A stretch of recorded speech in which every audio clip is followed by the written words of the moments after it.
Adventuring Company. It is Saturday night, and we are back with episode 2 of The Stolen Cities.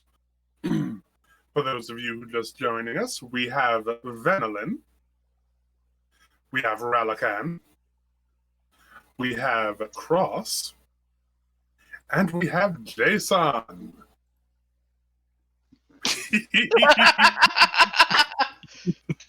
Perfect. Previously on The Stolen Cities.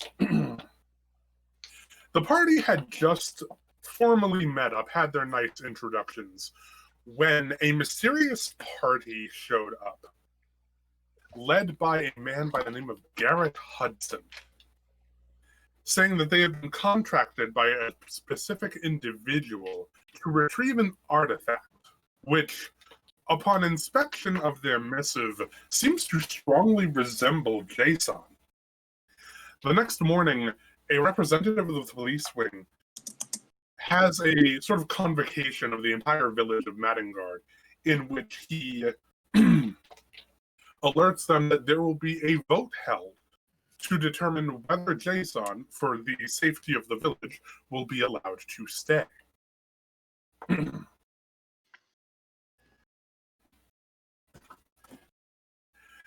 Despite this, the party seems to be going about sort of unraveling some of the secrets behind this missive that they were handed, as it contained what looked like schematics for Jason, revealing that he is, to borrow a phrase from Transformers, more than meets the eye.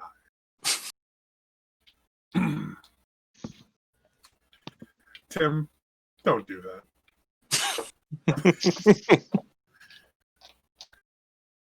Don't do that. In any case, when last we left our adventures, we had gone to the Labyrinth, a massive maze of destroyed metal and cranes and pieces of old dock that lies on the eastern edge of the island that we live on. They had taken a job from the broker of Maddingard to clear all of the monsters and such like out of the area so that hunters could use it properly. And we had left our heroes in the middle of a nest of direwolves. One moment, because I kept your initiatives over here somewhere. Where's my notes list?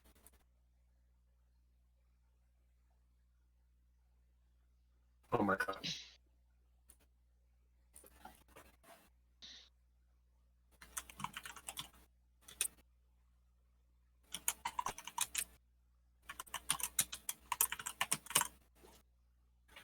And I don't think I added the new direwolves to the initiatives. Let me roll those in now.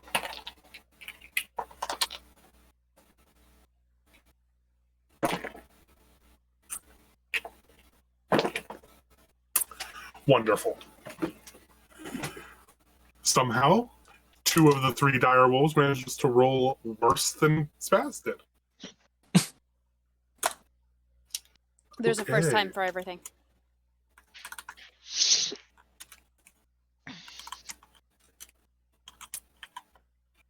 Okay.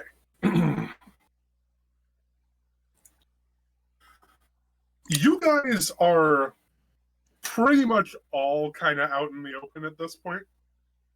Ralakan, you're standing over a direwolf. Jason, you are also doing that. Venelin and Cross, you are not too far. And given that the direwolves are on the approach, I will give each of you the opportunity to roll me a stealth check if you wish to do so. Yeah, I'm gonna roll that sweet stealth. We're starting off with a good roll, an 18. Nice. Let's see how stealthy this pots and pans robot is. 14. He rolls in that one, his leg just falls off. My leg! He just My backfires.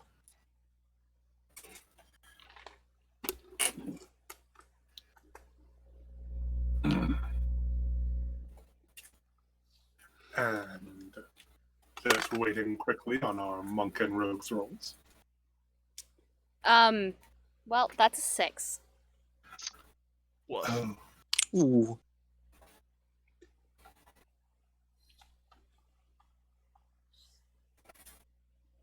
A 19. Okay, wonderful. Ralakan, you managed to fly up just in time to kind of like hop into the remains of the crane whose arm you were standing on earlier. Right. Jason, you managed to kind of like hide inside one of the old storage crates. All right. Cross, you duck back to like that under docking from earlier. And Venelin, you had to do the same. However, it's just not fast enough for the dire wolves to not notice you.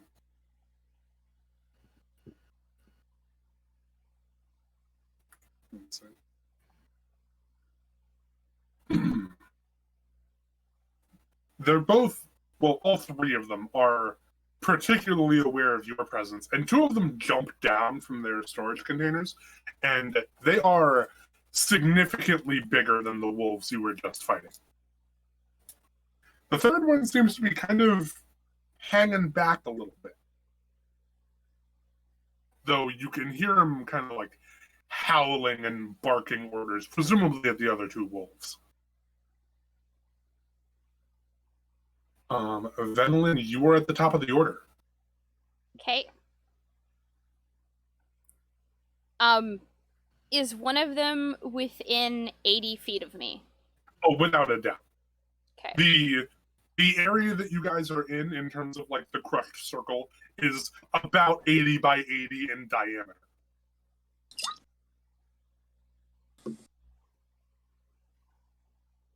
Okay, well, in that case, I am very carefully going to pull out an arrow, and I'm going to shoot the closest wolf to me. Wonderful. Because that seems like the logical and best way to do things. That sounds like the thing to do. Which will be total of 17 to hit. A 17 is going to hit. Give me that hot and spicy damage roll, please. I will. For a grand total of 3 damage. Ugh. Whew. Which is minimum damage. You hate to see it. You really do. That is some spicy damage. And I mean, is some entirely bland and vanilla damage. The arrow does impact, but it doesn't look like it gets very deep through its hide. And it kind of just like shrugs it off. It's not like it kind of like breaks it off or anything like that, but he doesn't seem particularly adversely affected by the hit.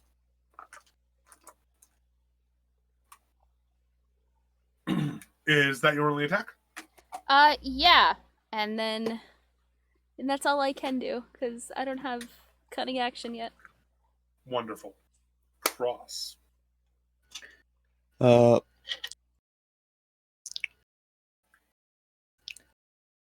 suppose I would like to run up and boop the snoot. Okay. Run up and boop you a snoot. The same one that Venelin just attacked, or the other one? The same one. Wonderful.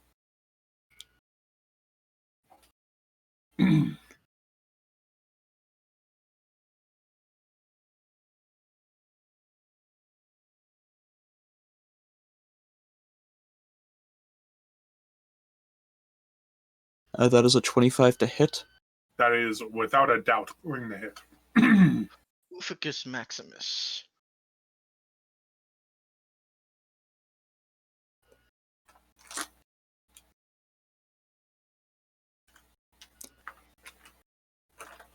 And that is for 8 damage. Okay. You managed to sock this thing in the jaw. And it kind of whimpers for a second before barking very loudly at you. It is not happy. I'm going to punch it again, using my bonus action. Wonderful. Do it. Do it. Realize your full potential. 21 to hit. Hits.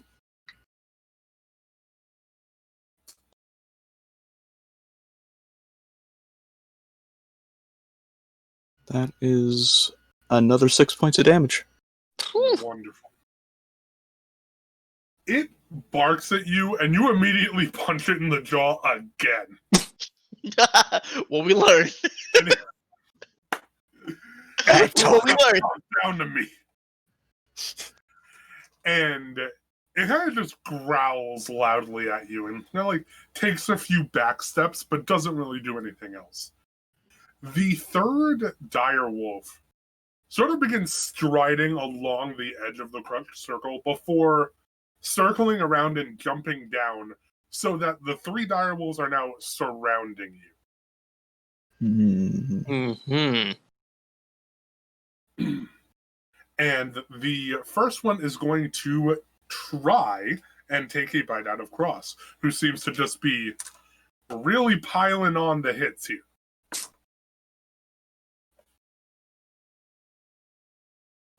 And that is going to be a hot nope. It kind of like goes in to claw at you, and you kind of like manage to dodge it rather deftly.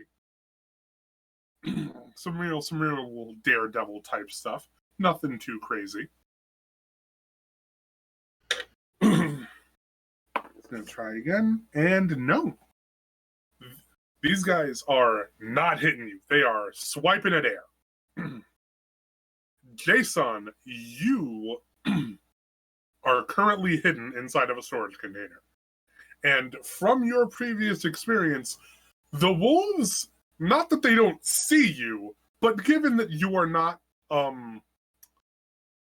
fleshy, they don't really take too much notice of you. The previous wolves kind of like looked at you like you were a filing cabinet or something. I'm not tasty. Not tasty, not juicy. A little bit crunchy. You are not the kind of thing that they can smell and track easily. Mm-hmm. So, we got these guys surrounding us here. You are actually outside of there. There's more surrounding Venelin and Cross at the moment. Okay. While Ralakan is hidden somewhere higher up, and you are hidden in a storage container outside of the area. All right. You could potentially flank that first dire wolf, since it just attacked Cross. Oh, you know it. You know it. And Without a doubt. Jason is here to protect the ones he's traveling with. And he's gotta function, and that's to protect. He's gonna flank that bad boy. For his friends. Yep. And see. Bum bum bum bum. 18 to hit. And 18's gonna hit. Lovely. And that's a spicy 10 damage.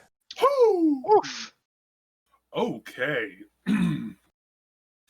Your kind of like hand axe gets a nice dig into this wolf's side as you're hitting from behind. And it kind of yelps a bit. And immediately kind of like swipes out with its tail, which is a lot bigger than the other wolves had. Do you ever make me a dex save? Dex save. All right.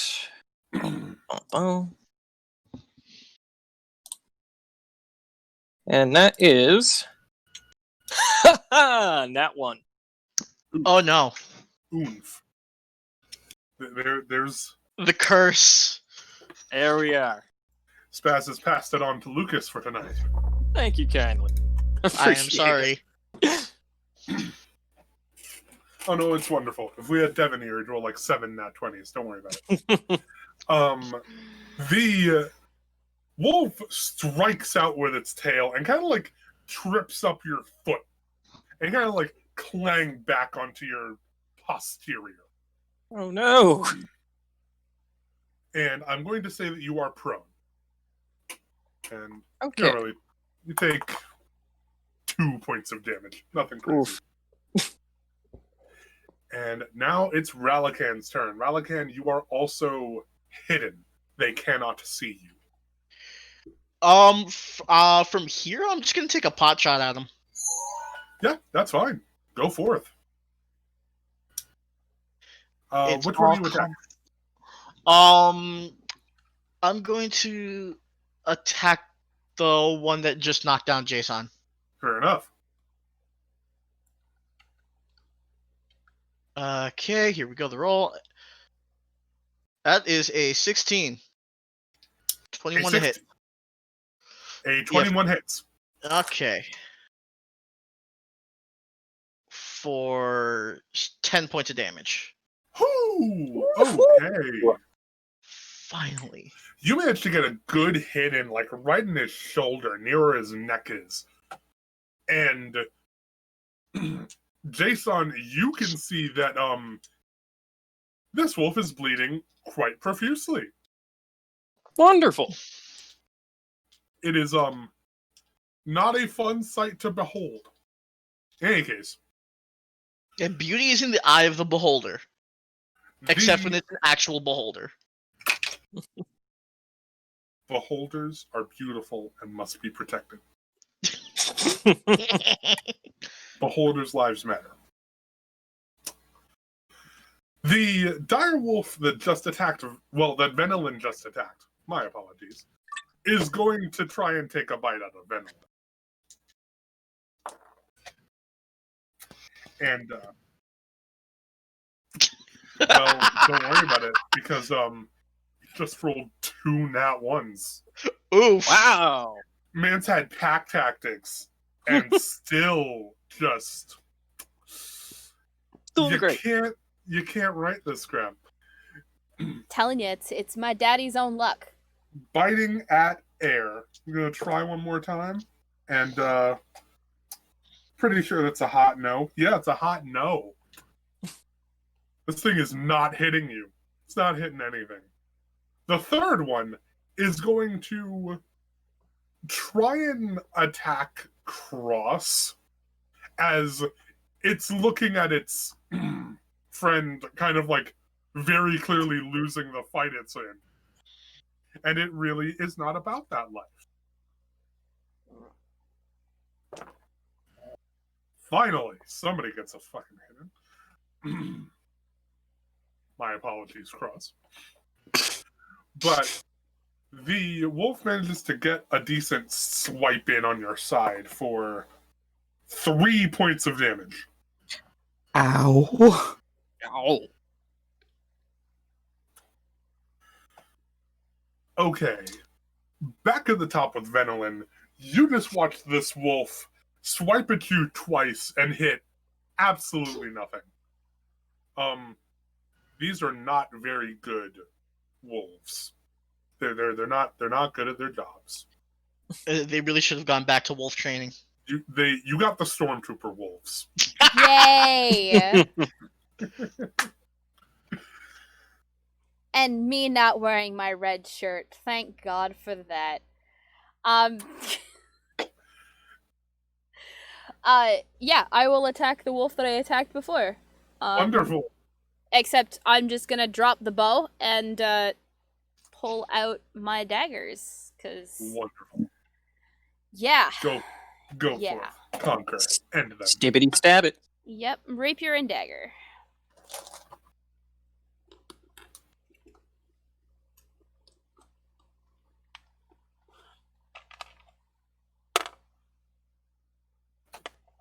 That's a 19 plus 4 for 23 That's it. with the rapier. Yeah. And there's an ally within 5 feet of this creature.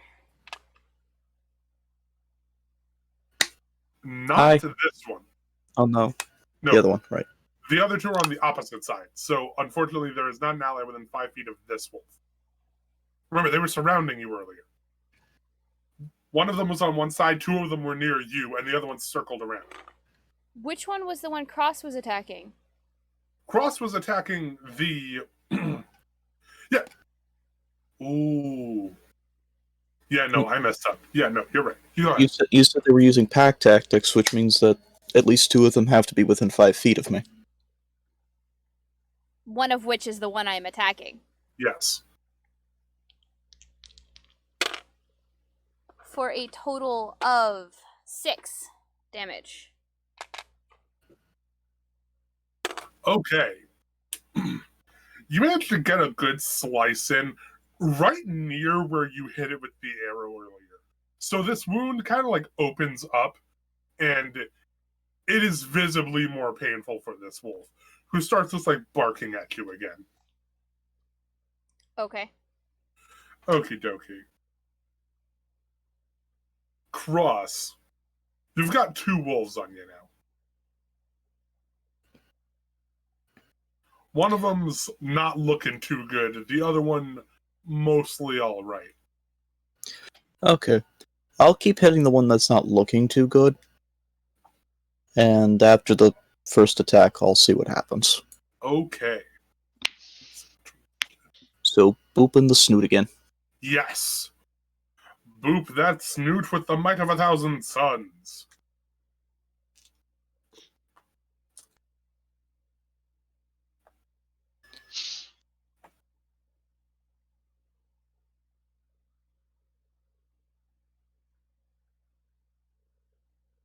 That is a 18.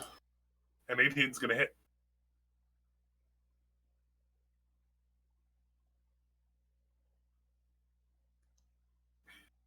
For another 8 points of damage.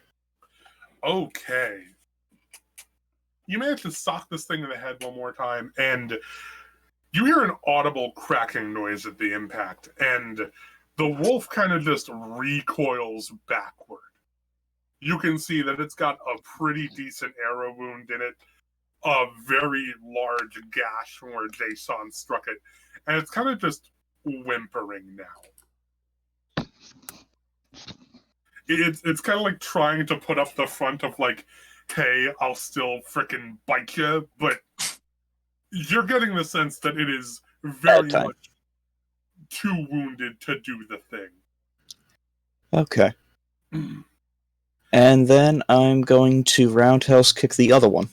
Wonderful. Do it. Let's see.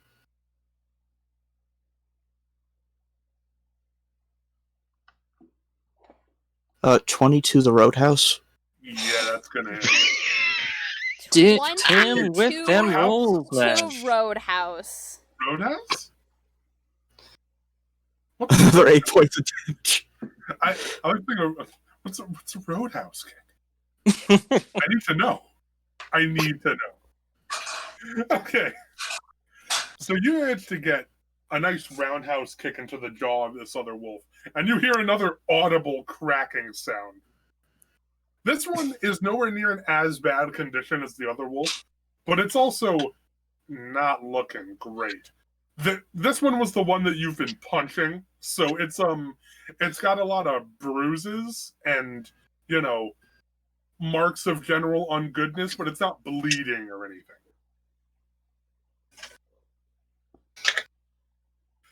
The bleeding direwolf kind of just like starts backing away slightly. It's kind of looking at you, wondering if you're going to let it do that.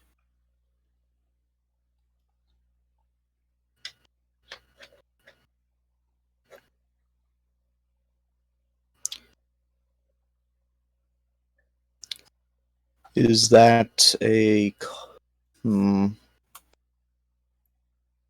No, I'm okay with it backing up. It starts to back away, and the moment it gets out of like a respectable range of you, it immediately sort of like barks outwards very loudly, and the other 2 direwolves take note of it.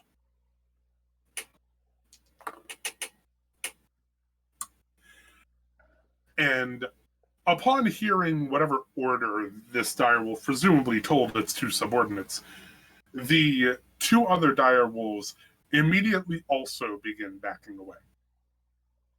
Ralakan and Venwin. will you allow them to do so? I'm gonna have an arrow ready just in case.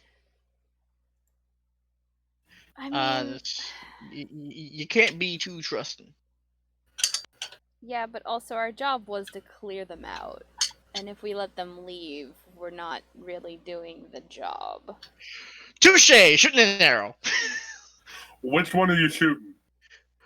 The first one that walked away. The wounded one. Okay. Yeah. That is a 20 to hit. Yeah, without a freaking doubt.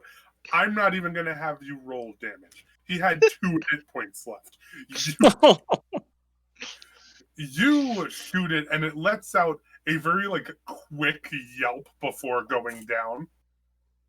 And the other 2 wolves are immediately just extremely unhappy with your decision. Well, that's too damn bad, because one of them's leaving my threat range, and I will be making my opportunity attack to... Yeah, without a doubt, you do that. Um... And then we're going to get right back into the order. Yep. Look, man, we get paid to do things. We don't get paid to care. I mean, she said it, not me. But are you disagreeing with me?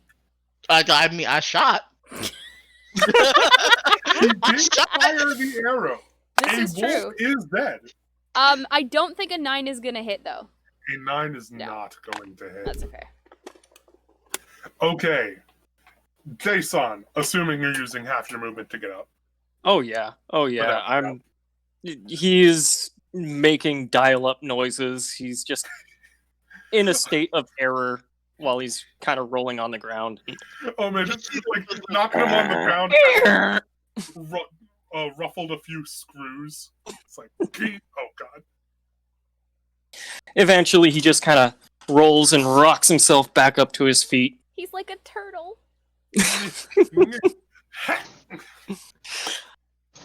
So, getting back to his senses and seeing that these wolves are now acting very angry, he can sense that they are definitely a threat again, correct? They are the Mad, and you can tell that they are in fact the Mad. Cool.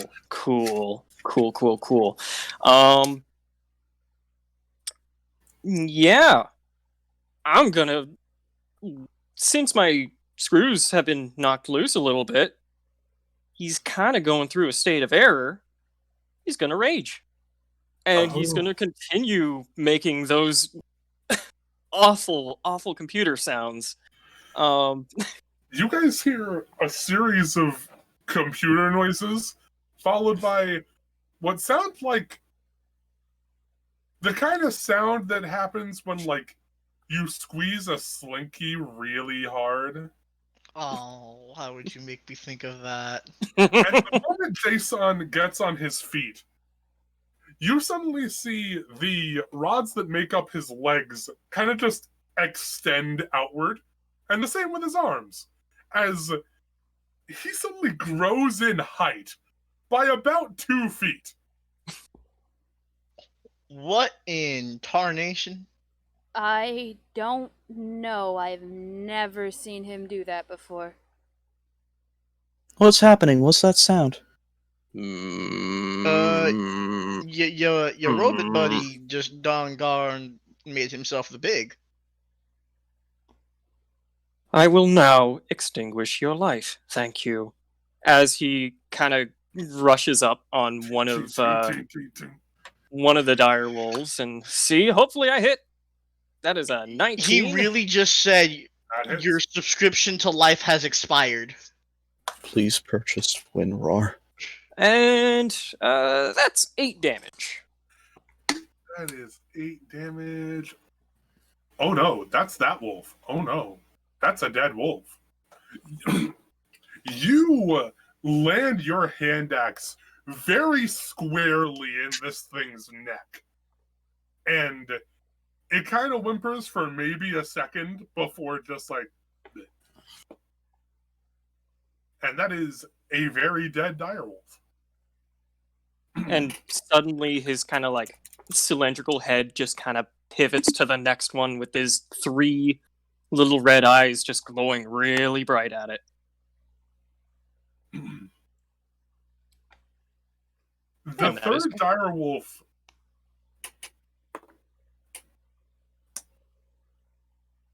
You know what? I will allow you to make an intimidation check to scare the shit out of this direwolf.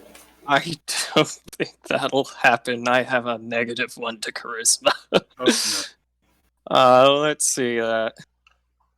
Me, intimidation should definitely. No, be a I'm strength too roll. polite. I'm too polite to my Intimidation death threat. should That be a was 5. strength roll.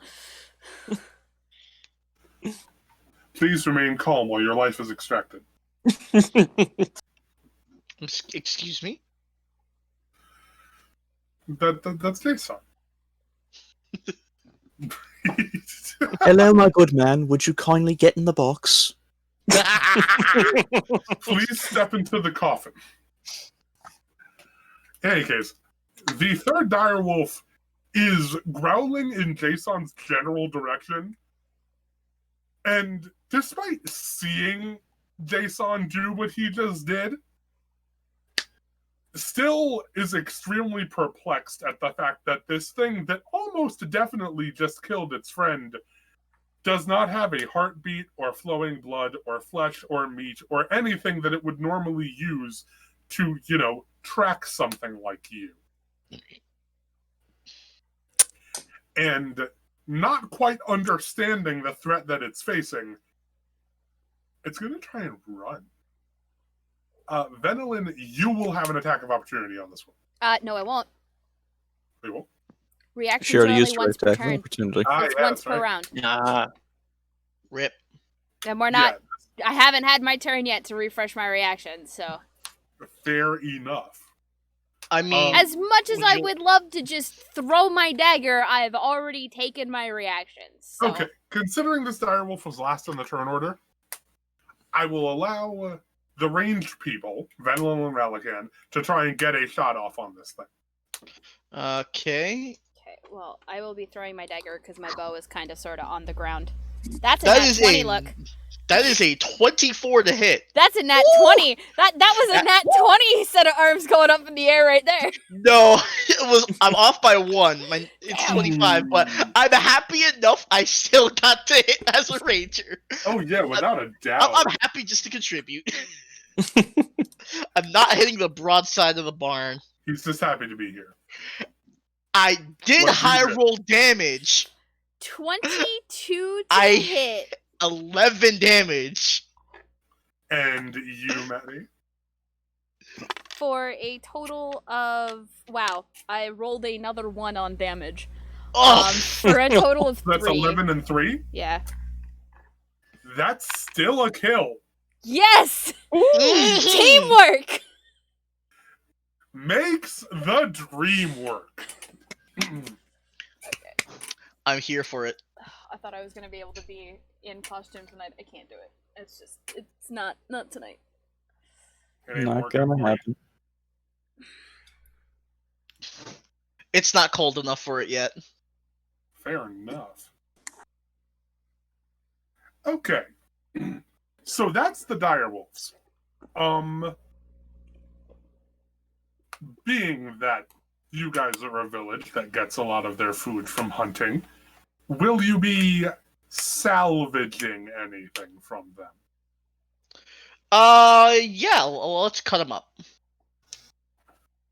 Okay. Anybody want to assist Relican in the Sure. I will assist, which will give him advantage. wonderful. Because I don't want to Uh, roll. Roll me a survival check with advantage then, Relican. That is 8 on one roll, and that is 16 on another for 19 total. That's wonderful. That's going to hit. Okay. So you two take about 10-ish minutes or so, kind of like getting all of the useful and edible parts of the wolves out. The giblets. Yeah, you get all the good bits out. And I'm assuming Relican is going to skin at least a few of these. Oh, absolutely. I need the leather. I mean, Wonderful. I would assume that we're just gonna package it up as best as we can because it's still meat. Yeah.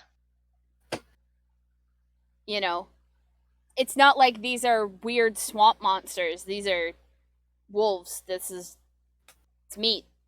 Mhm.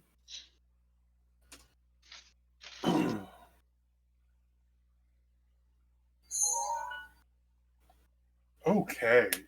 That was nice. The labyrinth is eerily quiet. Even like the sounds of bats and birds and other sort of avian creatures that you heard earlier are pretty absent now, which is a place given the rather early hours you guys are here.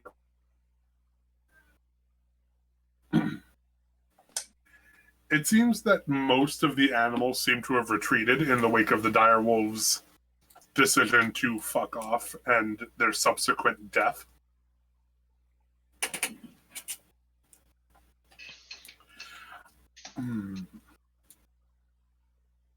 And you were the one that led us through here, right? Yes, I was. Okay.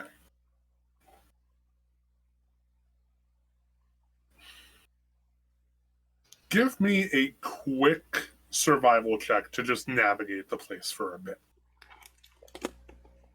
And the rest of you, or rather, the rest of you can give me perception checks. That's a 4 on survival. Ooh. That I is assume- a 17 for I a assume 20 by- perception.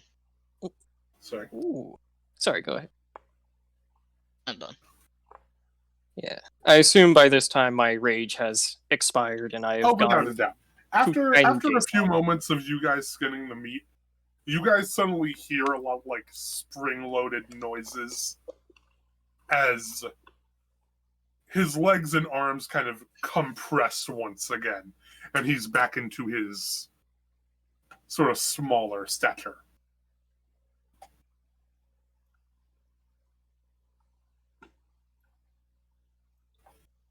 And I rolled a 20 for perception.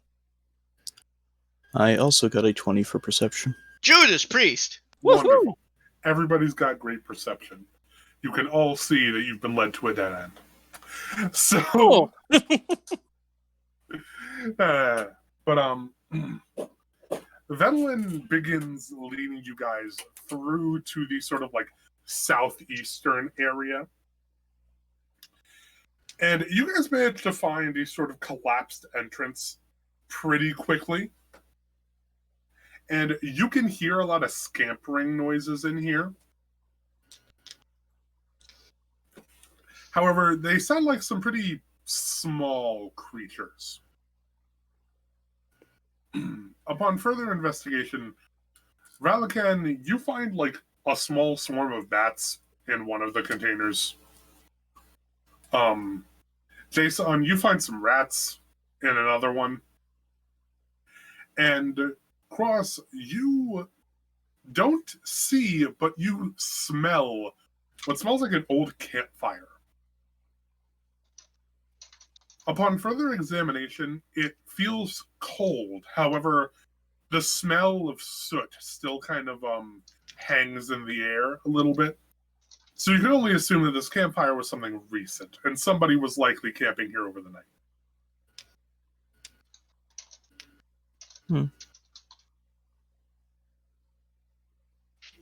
I'll feel around to see if I can find anything that might have been left behind, and let the others know what I found. Roll me investigation. Okay.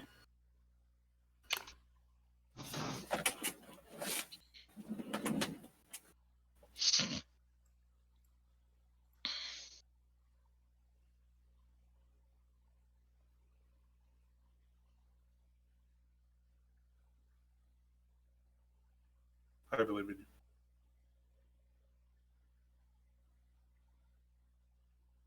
That is a 6.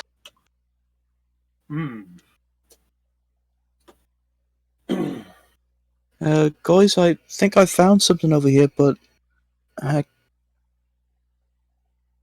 can't really tell what it is. Would you care for assistance, Sir Cross? If you could, that'd be nice. Okay. Absolute. Just a casual little CNI bot. Jason, you kind of head in, and you can immediately see, looks like a tattered old bedroll. It looks like some animal might have used it for warmth at some point. There are some very clear scratching marks. You can see what looks like an old pot that might have been used to, like, heat up some food. As well as what looked like some kind of, like, dead bats and rats around. Whoever was here was probably rather ornery about his company. Well, it just seems like there are some bedrolls, very well used, a pot, and a variety of dead rodents. That is all.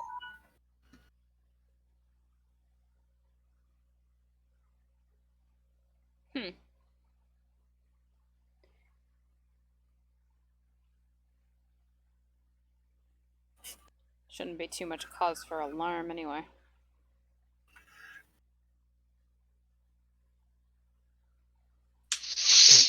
Alright. Now, are you guys going to consider these small, sort of like packs of rodents something that you're going to clear out? Or are you going to head to the north?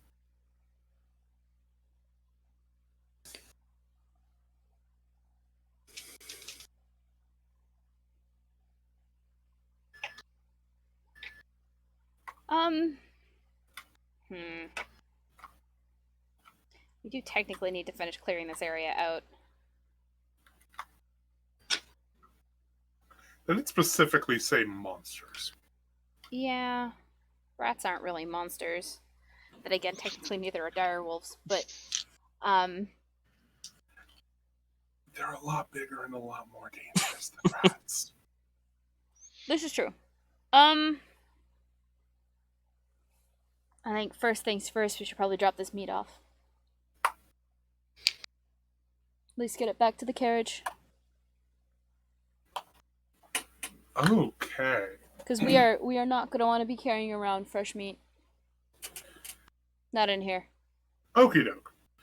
So you guys managed to backtrack over the course of about an hour of kind of like, where the hell is this map again? Why don't we have a directory for this frickin' place? And managed to find Ian Halsey, who seems to be feeding the horses a couple of apples. Apples are a bit of a rarity.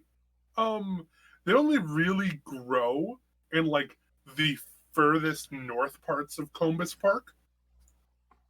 So typically a lot of the hunters don't go near that area because that's getting into the heights, and the denizens of the heights are pretty defensive of their territory. So you can see him with like a bag, which you can only assume is filled with like probably a good half dozen apples. And the first thing you see is him feeding one of the two horses an apple. Ah, you guys are back quick. Was it that fast? No, just dropping off. Should I even inquire as to how you got your hands on those? Let me say I got a buddy in the heights. Uh-huh. Hunters gotta stick together and all that, you know. Uh-huh. Never introduced me to this buddy. You're from the heights. Maybe you know him. I don't know. Actually, that's possible. I mean, who don't know anyone? I just met you people yesterday. And yet you know everyone. Not quite. But anyway.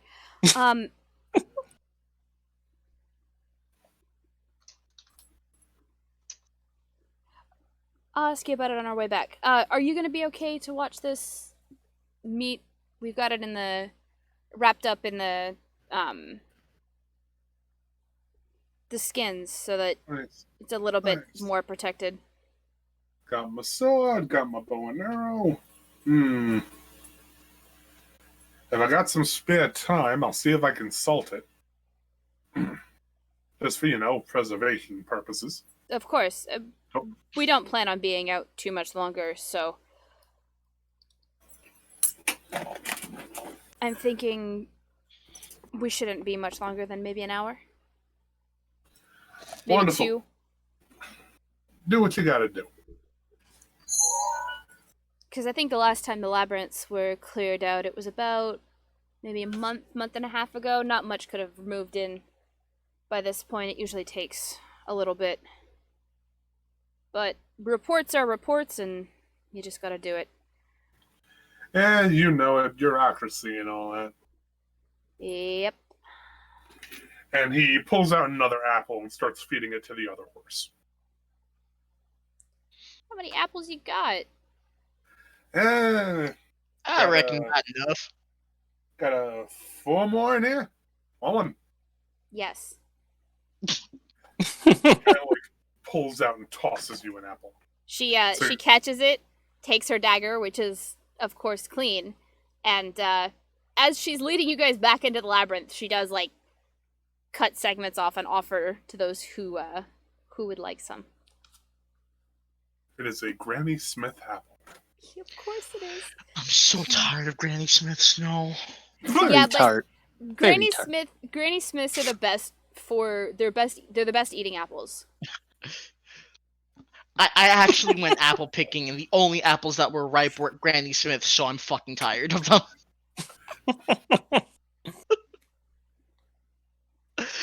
I'm so tired. Take your green apples. Drink your juicy juice.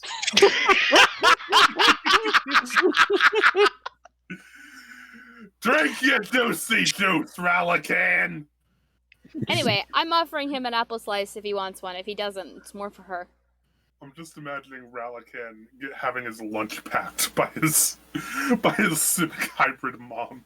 It's like, you never drink your juice box, Ral. Okay.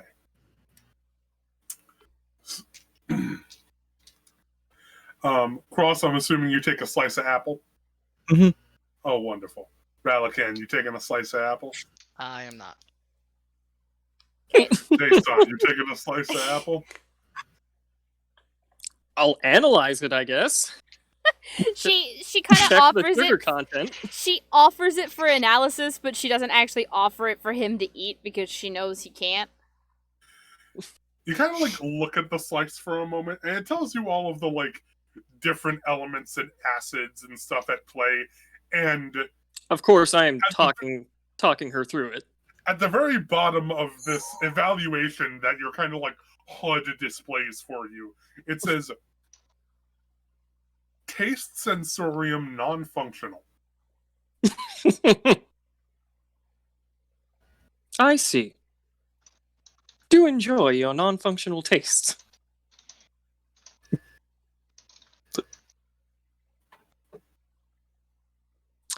I totally misheard that. No. I feel like Jason would just assume I'm that buggy. it was. Yeah, no, that's Yeah, no, it's fine. yeah. But she's just Venolin's trying to process what you told her, specifically the enjoy your non-functional taste, and she's just like, but it has a taste. I don't. What? Cross just kind More- of has. He's just halfway in his mouth, and he's just kind of staring off of it, what? More error noises in the background. Ral has several questions. He will not ask them. I was just There saying, will this only is your be more. time to ask them. He will not, because there will only be more. I mean, it's never a bad idea to ask a question if you've got one. There are several times it is a bad idea to ask questions. Okay.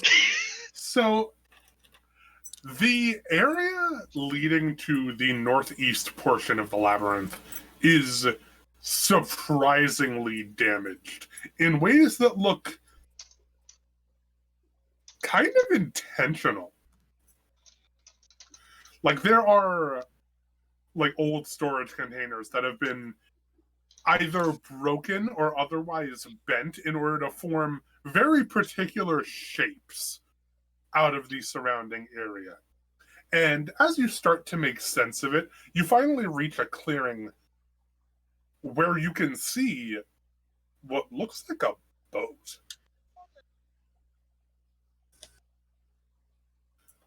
The boat is... It looks like it was painted to be a sort of like dark gray to kind of blend in with most of the surroundings. If a tarp was over it, you really wouldn't notice it amid everything else.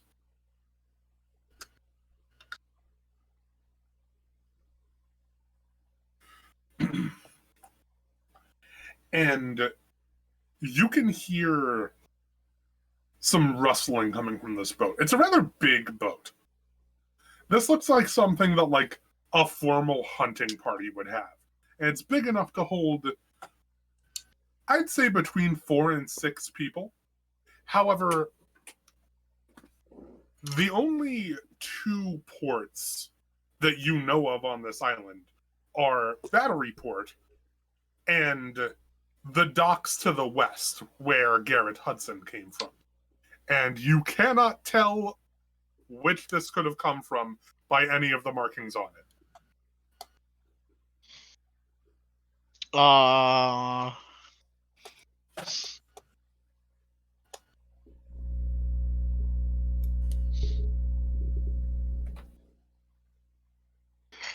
What do you guys see? Why do we stop?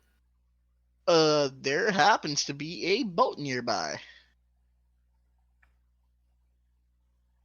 Really needs to fix your eyes.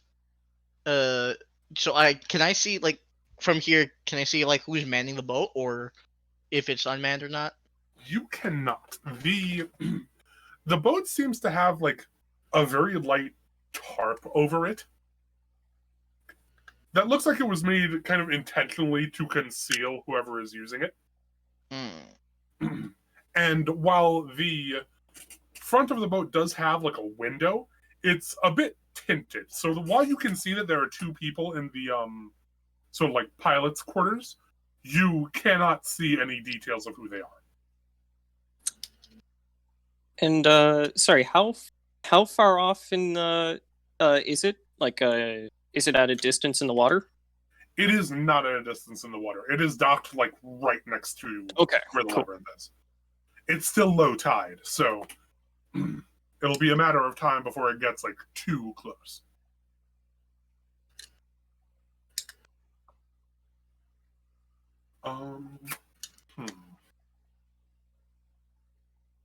If you guys want, you can roll me investigation checks, or if you don't, let me know what you guys want to do here. Yeah, I'm gonna roll investigation. This boat kind of sus. This boat's sus. Yeah, boat sus. I rolled an 11. Oof. You don't make out anything from the boat itself. However, you note that at the bottom of those stairs for like the low tide docking, you can see several piles of metals that seem to have been gathered from all over the place. Most of them are kind of like rusted out, very clearly not very usable metal. Though there is one pile that is pretty made up of like mostly intact metal, something you could pretty reasonably smelt into something usable. You get the feeling that they might be salvaging from here. Please don't let them see me. I rolled an investigation. I rolled a 12, so I rolled a probably 14. the same. Yeah, you all kind of get pretty much the same general gist from this. You get the feeling that they're doing a salvage operation with some of the metals from here and are not exactly coming up super great. Okay.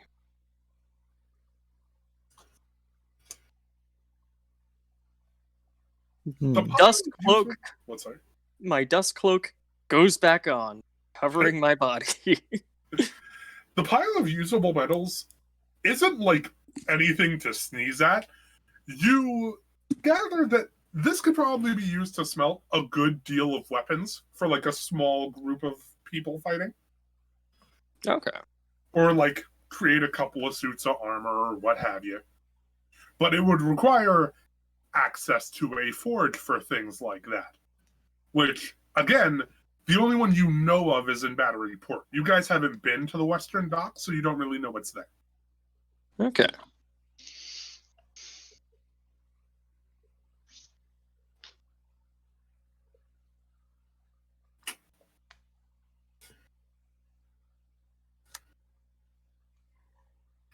Venelin will stride forward towards the boat. Oh no. I'm going to stealth walk over there if I can do that. Is that like a feat you have, or do you want to roll stealth? I want to roll stealth. By all means, roll stealth. Let me just put my phone on vibrate. That is a 22. Ooh. You Wonderful. solved the puzzle. You swan dive into the water in such a way that makes you practically unnoticeable. You're a Simic hybrid. You can swim. Jason will be waddling behind Venelin. Wonderful. And across, what are we doing? I'll be following Venelin's lead. Okay, so Venelin is being flanked by this small child and this small robot. Oh god. Venelin's giving me Ray vibes now.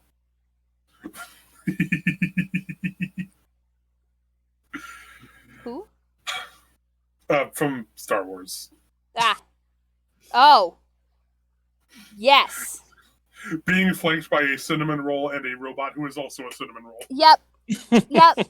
Yep. It took me a second when you said Ray. I was like, Archer? And then I was like, there's no possible way that the reference is gonna be Archer. Oh man. Okay, so first, Venelin, what are you doing? You're striding towards the boat and doing what? Well, do I see anybody there when we get closer? You, like Ralakan earlier, can see two people in the pilot's quarters. However, you cannot see inside the boat because of the tarp. Okay. I'm just going to hit the outside of said tarp. The two people inside the pilot's quarters immediately jerk their heads to the side, and they're just like, "Ugh." And two more kind of walk out. And they're wearing these kind of navy blue uniforms that are familiar. You may or may not have seen one or two or 8 of them last night. The pirates. Shit. Gentlemen, what brings you to the labyrinth on such a dreary morning, afternoon? There are 2 of them. One of them immediately, brings a hand down toward their belt, while the other one kind of calms them down. It's like, scouring for metals, same as usual. Bring them back to the docks, see if we can repair any old ships, make any new weapons, things like that. You're salvaging for metal in a labyrinth.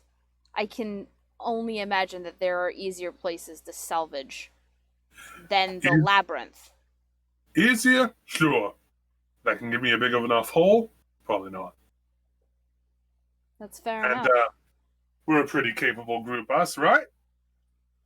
The nervous one kind of Can I insight check that shit? Sure. Because after they were there the night before coming after Jason, Venelin doesn't trust No trust. I sure hope they just think I'm a rusty halfling. Oof. 3.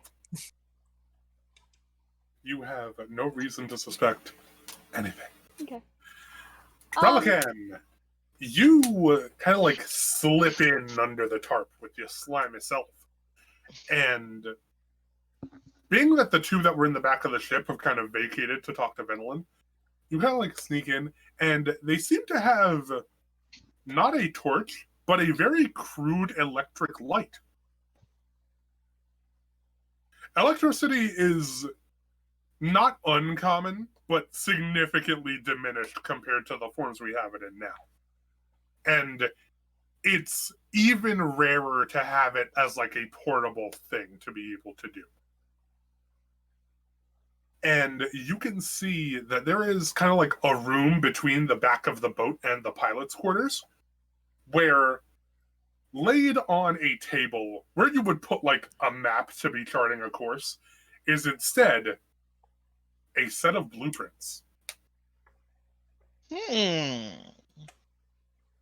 Venelin, did you let Relican see the blueprints for Jason from earlier? I forget. Yes. Then yes, you immediately recognize these as being nigh identical to the blueprints for Jason, just in a slightly bigger blueprint. You also see a couple like scattered papers and missives lying around. Well, I'm gonna take all of this shit first. And just looting all the paper and blueprints and stuff. And then you're gonna dive back into the water and get it What's the wet. paper? No. I have a waterproof bag. Oh, this is good. This is good. Thinking ahead. I have a waterproof bag. I'm sorry. I was just like, oh man, Okay, he's gonna Now, dive back you need into to the make water me- with all that paper. all I need is a sleight of hand check. That's it, to just grab everything. And then you can dive right in. What'd you roll? What'd you roll? I've rolled a 3. Oh, no. Okay. You managed to get the like the letters and the missives and the stuff, but the moment you grab the blueprint, which is like the thing at the bottom, one of the kind of like paperweights holding the blueprint like out across the table immediately falls to the ground with a loud thud. And Venelin, you can hear it from outside. And so can the other two. That immediately just turn around.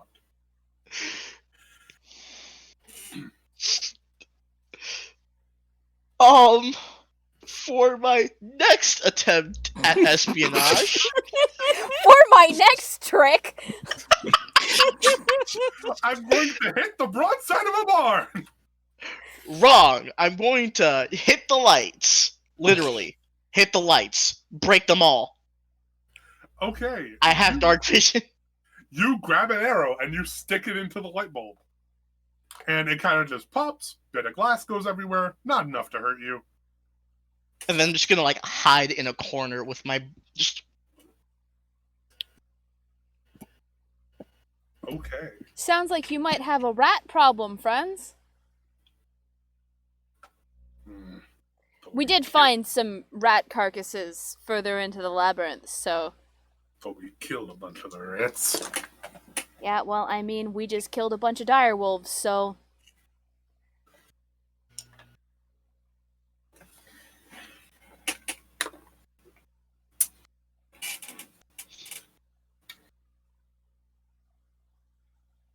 God damn I'm it. just, I'm just holding my position, waiting. Okay. So, you know that, you had seen The Emperor's New Groove where Trunk's, like, against the wall going... While he's sneaking around, yes! That is Ralakan. Because these two rolled, respectively, a 1 and a 4. They don't see me. Oh, yeah. my It's God. all coming together. We love stupid NPCs. So hold on. Can I know that that there are people on the boat right now? 'Cause I don't know this as far as Yes, I'm the two in the pilot's quarters immediately like open this double sliding door and kind of Oh, like look around, and they Okay. do not see you. excellent. I'm going to not shoot them. Because if That they are, sounds the smart. I'm gonna wait for their attention to turn away from me and then grab the blueprints. And everything else that I didn't grab when I fumbled. You grabbed everything else already, but the blueprints. So you grab the blueprints? Grabbing the blueprints. Okay. You grab everything, you get it in your waterproof bag, and just as the nervous guard is kind of like about to lift up the tarp, you kind of like slither out. Rather than dive in, you kind of like put your feet in and just screw like. Ooh. What, am I an octopus now? You are using a form that will guarantee the lowest amount of sound possible. I'm okay with this. I'm gonna stop arguing. There is an Would you outcome. prefer for me to have you roll stealth? Have Nope. you roll in that one and belly flop it to the river?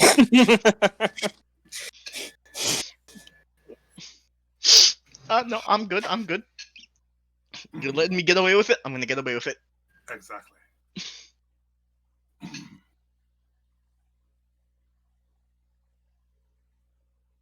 You get away with it. You kind of slip under the boat. It's like they look inside. They see nothing, mostly because you killed the lights.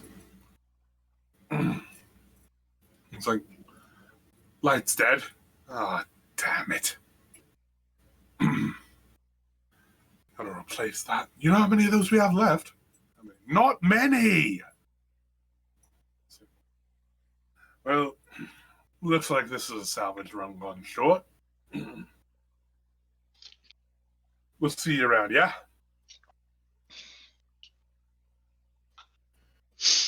That's Okay. you, Venlin. Sorry, repeat that.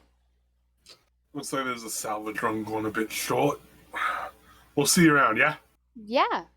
Good luck. From what they were talking about, do you have a feeling that they don't know that you guys know they're looking for Jason? Yeah, I kind of picked up on that one.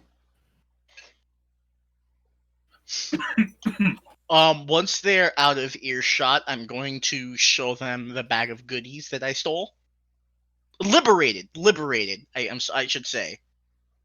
I mean, to be fair, I'm assuming that as soon as they realize that their salvage mission is going to run short, they're just going to kind of pull themselves away. And Oh yeah, they kind of like take the tarp off of the boat, lay it on the ground, pull all their usable metals onto there, wrap it up, put it on the boat, get on, drive away.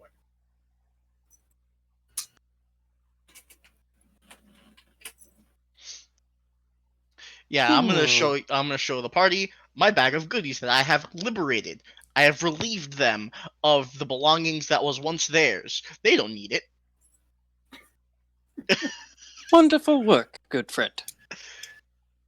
And this, my dear friend Jason, is yours. As I give him his blueprint. Kind of scans it. Well, looks like they're looking for me. And looks like they're with the people who were also looking for me before. Now, I'm surprised they didn't find me here. I don't think that they were with. I think that they were the people looking for you before. telling you, easiest place to hide somebody is in plain goddamn sight. I should have tried shooting them again. Well, consider me lucky. No, Thank you for this. of course. So, that noise in their boat, was that you? I don't know what you're talking about. I think that there might have been a giant rat on that boat. Yeah? Would that giant rat happen to have come in from the river? Well, perhaps you see there's this new breed of river rat. Mm-hmm. Yeah, a new breed of river rat relican. This is new to me. Please describe this river rat. No, Jason, he's lying. No, I see. I do not recall the situation that you are describing where I am displaying entities of falsehood. And we just get Relican Jeff Sessions.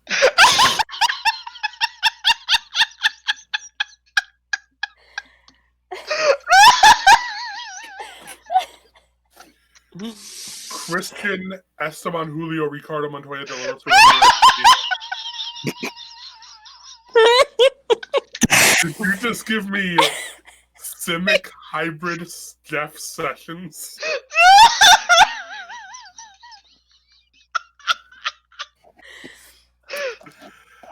Okay then. This is where we're at, folks. Yep. Oh yeah. We're here. Yes, We're here Becca. for it. Yes, that's a good night, everybody. Scene. It's We got 2 more hours. It's fine. It's fine. The worst part is you're 2 for 2 now. you You're really 2 are. for 2 on clip that. Let's keep it going. All right. Well, Yeah. let's see if we've got any other monsters in here to take care of. Okay. I'm gonna have everybody roll me another investigation check quickly. Por favor. Per favore. That'll be Morning. 12 from me. Okay. 19. Na wunderbar.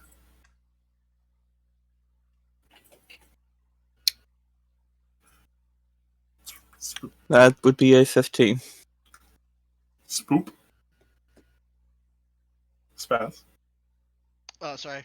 What's up? Investigation, Investigation. please. Sorry. I laughed that hard. I was lightheaded. I love when that happens. Happens to the best of us. Happens I to the rolled an worst of us. 8. Oof. Okay. Over your various investigations, you find a whole lot of corpses. It looks like these guys, who are a slightly bigger outfit than you, managed to kill most of the things, if not all of the things, in this area.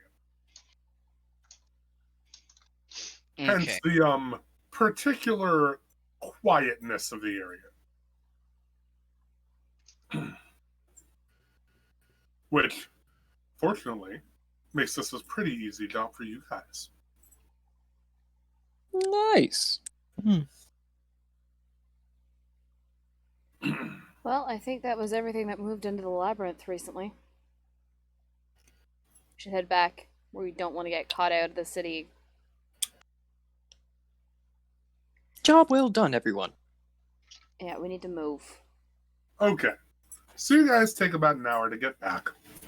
And Ian's out here with carrots now for the horses. Carrots are significantly more common. They're below ground vegetables. They're pretty easy to grow. However, these guys are significantly bigger than most of the ones that you find in Madengard. I'm kind of looking at Ian just. So you just have like a magic bag of vegetables and fruits and stuff that you just give the horses. I have what I need to feed the horses. Magic, got it. I have my ways, I have my sources, and I have my friends. Y'all my friends, right? Of course. I wouldn't have asked you to come Absolutely. along if I didn't believe you were my friend. Sure thing. And he kind of pats Fennel on the shoulder.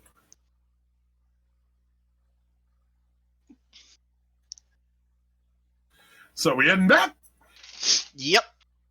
Okay. And he just hops into the front of the carriage. Get your butts in so I can get our butts home. Venelin will help cross back up into the carriage. Na wunderbar. God bless you, Decca. And then she'll make sure that Jason is able to get up since he's back in his smaller than her form.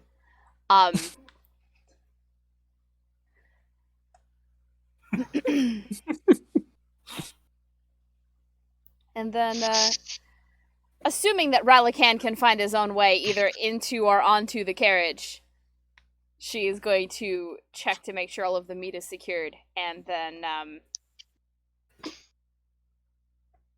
The meat is secured, and for preservation purposes, it looks like Ian did manage to salt most of it in your timeout. hell yeah. Wonderful. She's gonna climb up front to sit next to Ian. Just so that he has some company since she sat in the carriage on their way out. No reason to make him feel like he's a Oh, overpaid chauffeur. well, I'll be damned. The great Venlin's keeping me company. I like keeping you company. Mm-hmm. Okay. So, you rabbling around with this guys now? For now. Seen that Ral guy around. He's got a weird thing with birds. I kind of just like immediately from the roof of the of the cart, someone fucking say birds. Venelon's just like, are you okay? No, I hate birds. So, Always making fun of me, They're birds! and they're out fishing me. Aren't you technically sorta kinda a fish? Yes, I am. And that is the problem there, young lady, because how dare a flighted bird do anything and try to outfish someone that actually is a fish? It is disrespectful, this is unprecedented, and I will not stand for it. Are you Did you aware? did you just give me Simid hybrid Brett Kavanaugh?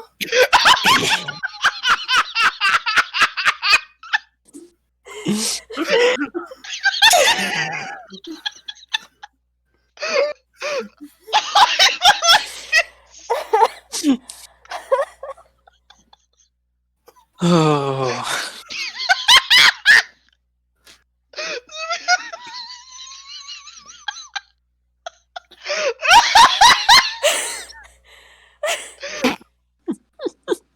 Oh Okay, my I'm god. not a ranger anymore, I'm a politician now, apparently. If politician was a class, yes, Ralakan is definitely it. Oh my god. What, Oh god, in I'm the, laughing so hard that my fucking chest hurts. what in the fuck dynasty is this? I don't know, man, but she's just gonna kind of stare at him as he rants about the birds. Just okay, we won't talk about the birds. No, birds are awful. You're right. They shouldn't be out fishing you. You know what? Just relax. You've had a long day, my friend. You should just relax. I kind of just like slink back to the top of the car where no one can see me, and just She's just- grumbling about the birds. She just Somewhere, looks over at Ian. Is this normal? he's got something about wanting to outfish some bird that is real fast or something. I don't know. This is why I work alone. So, who's a kid in Hunkadunk? Well, I mean, you know Jason. He's the one who crashed through the ceiling of the city. Hello. Well, yeah, but I ain't really talked to him. Most of my time spent outside. Hello. Jason just like sticks his head out the window of the carriage because he heard his name being said. Fantastic. Just like his neck extends outward a foot and a half to leave the window. Just Pleasure. comes. Pleasure to meet you. I run off Journey Script Object Notation. You can call me Jason. It is a pleasure.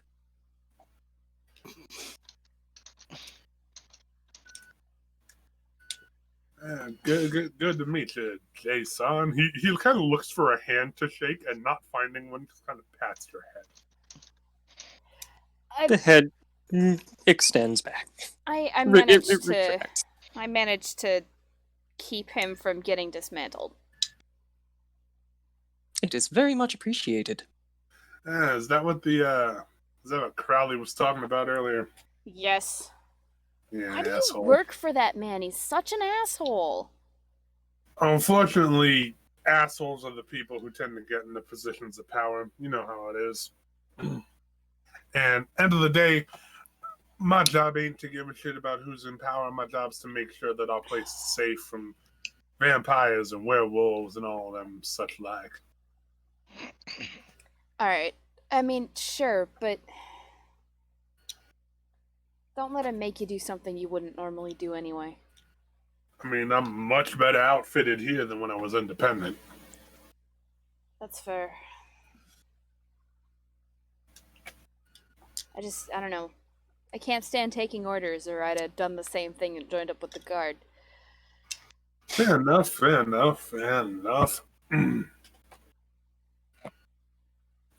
So, I take it you're voting to keep him here, yeah? Oh yeah.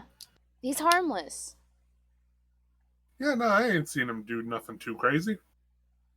And the only thing he's ever done is protect people. Like, he's not a danger to the city.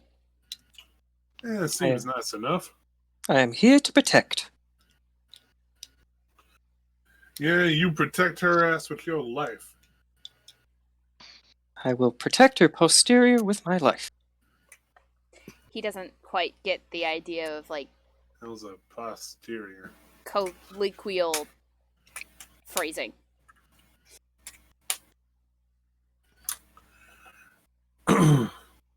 He kind of like squints his eyes a little bit at the word posterior and then just looks back at the road. And I don't know, as far as I know, Cross came in with Ralakan yesterday. Yeah, heard some things about some new kid showing up. Most of the people are welcoming. Some people don't think we should be, housing every single person comes through the door. But what are you gonna do? Some people are jerks.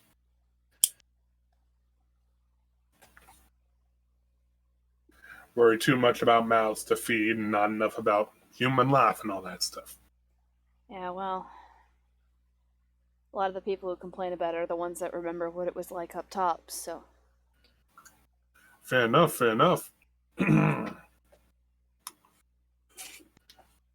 And he kind of like bangs on the next side. Hey, Cross, how you doing in there, buddy? Oh, I'm doing okay. Doing good? Staying out of trouble? Uh-huh. Good. This one's bound to get you in it, so make sure you get her out of it. Do you think Okay. I'm not capable of taking care of myself, Ian?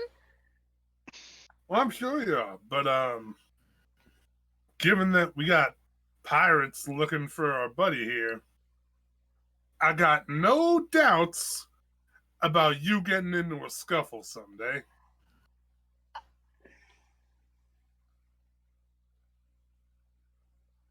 It's gonna be with Crowley. I'm gonna get into a fist fight with the lieutenant. I'm not saying that I have the last bag of popcorn in all of Maddenguard. But if I did have the last bag of popcorn in all of Maddenguard, I would cook it and eat it while you punch that man's face in. Only if you save me a handful when I win. Salted or buttered. Ooh, why is that a question? Oh. Clearly both. and she just, like, they just fist bump. I mean, like, it's very clear that these two are very good friends. And she just kind of Okay. settles in and watches the road while he drives. Cue Rascal Flatts' Life is a Highway. Right?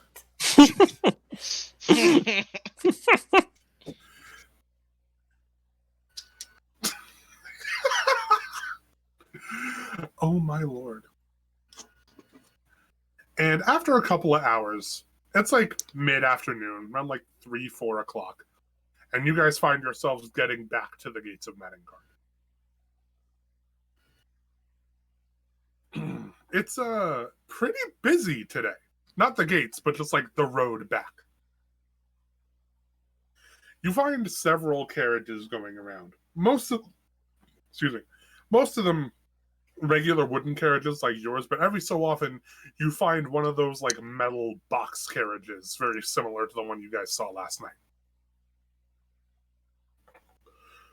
You have a feeling that the party from last night and the party you just met are not the only ones out looking. Keeping a low profile.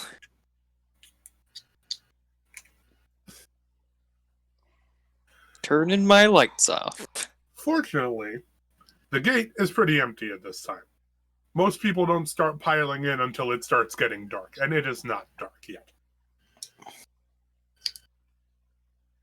So you guys get back in rather easily. And I take it you're taking this meat to the numerics ring for the cooks? Yeah. Wunderbar. Which is directly to the broker to get paid Yep. for clearing out the labyrinth. Without a doubt. Okay. So you guys stop at the broker first, since he's the closest. It's like, you guys got in and out pretty fast. Normally it takes people at least a day or so. I mean, there wasn't much there. Not much had moved in. Fair enough. Anyways, he gets out his big old book of jobs, finds you guys, scratches your names out, puts a little check mark, writes in a number, and pulls out a large coin purse from which he gives each of you 25 gold pieces. Ooh, lovely. And, is that new meat? Yes, sir. Yes, sir. It's wolf. The pelts will be good too. Okay, that'll be good. Winter's coming, so that's gonna be nice. Hey, I'll take it over. Let me pay you. And he gives each of you another 10 gold pieces. Nice. Thank you kindly. Appreciate it. Mm-hmm. And with that, before we get into the bout of talking about what the fuck is going on that I'm sure we're about to get into, the party is level 2. Woo! Ooh. Yay! Now, I'm gonna ask, is this something that we absolutely need to be level 2 for heading into the next encounter, or is this something that we can wait until after session to do level up for? You could most likely wait until after session. Cool. Yeah, I don't think it's going to be too crazy. Okay, I'm so just gonna level up now. it's a couple of hours until dark. So what do you guys want to do?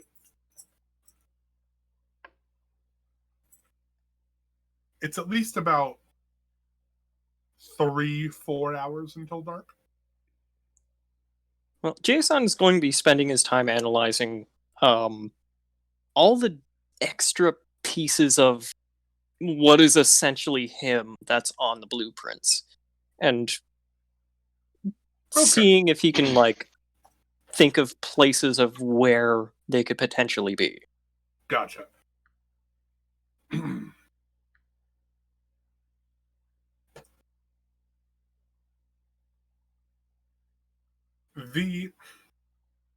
You guys, I'm assuming you guys are going to head to somewhere private, like Jason's chambers or something? Yeah, let's I all will be. group up with Jason. Van Ellen wants to head to the bar area first. Oh. Because she wants to find out what the lay of the land is.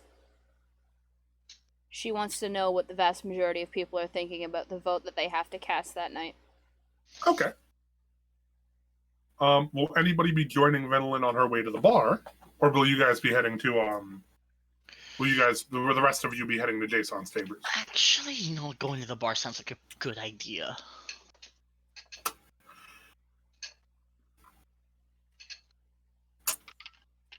Another oldest time case of putting the bar before the development.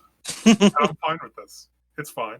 To be I'm fair, okay. this is part of the development. She needs to You're make right. sure that You're right. Well, if everyone's going to the bar, seeing as how Jason is following, essentially programmed to follow who he's supposed to protect, he will be joining you at the bar. There is a posterior that needs protection. I will protect her posterior with my life. I want it. Okay. So, Cross, you're also heading to the bar? I guess I am. Where else are you going to go? Sightseeing? That might have been in poor taste.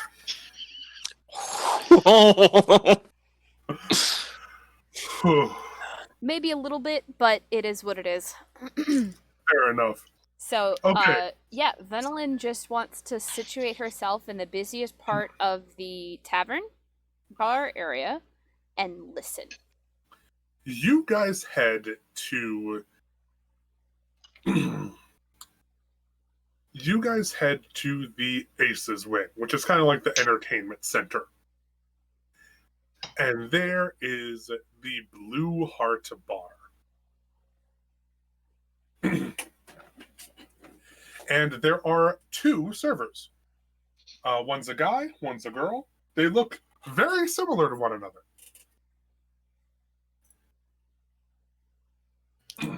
It's like, welcome to the Blue Heart Bar. What can we get you? What's on tap tonight? Let's see. We got our usual beers and ales, stuff that's easy to make.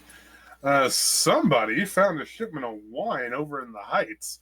I don't know what he did to get it out of there alive, but we got some wine.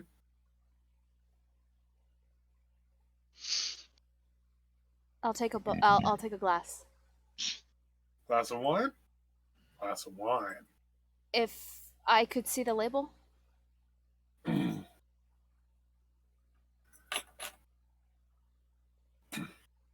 The label is pretty scratched off. You can see that it says Valley somewhere on there, along with a year, but the year says like 36 and then scratched off. So it's a pretty old wine. Sure. The reason I wanted to see the label, does it look like it was taken from the wine cellar of the family house that I used to live in? Probably not. No? Doesn't look Okay. like anything from there. Okay. In that case, then she doesn't feel so bad about drinking it. Fair enough. And definitely glass of wine. Raul will just get some beer. Okay. Cross, are you going to argue with the bartender that you are old enough to drink?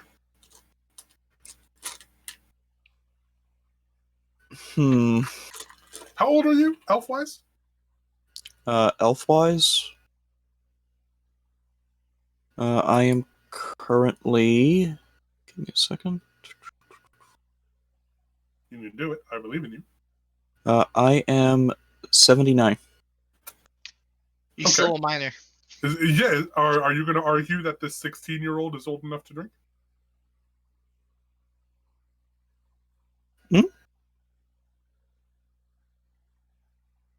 I don't think he heard you. What is that?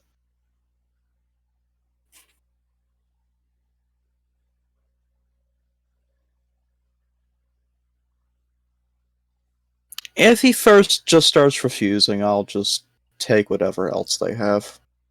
Okay. I'm not gonna push the issue. I'm not gonna He cause kind of trouble. looks at you, thinks you look kind of young, but also notes that you're blind. Is just like, it's okay. And he gets you like a one of those small kind of beer steins with some ale. And I take it, Venelin, you're just kind of like listening for the lay of the land. Okay. Jason offers to be a coaster for whoever wants to rest their beer. Hang on a second. Amazing. You kind of like take about 10, 15 minutes and do your listening from the people going in and out. And most of the village seems pretty okay with Jason. They, like you, know that Jason hasn't really done anything to hurt anybody. And a lot of them are kind of skeptical of these guys that just showed up out of nowhere and said, hey, Jason's dangerous. Give him to us. There is a small outcrop of people who think if there's even a chance that Jason is dangerous, maybe we shouldn't have him here. And there's even more that's like, these guys look like they mean business. If we don't give them up, what's going to happen? But the majority of public opinion seems to be that Jason's a good dude and does not deserve to be thrown out on the street for no reason. All right. Well, that she relaxes upon hearing that.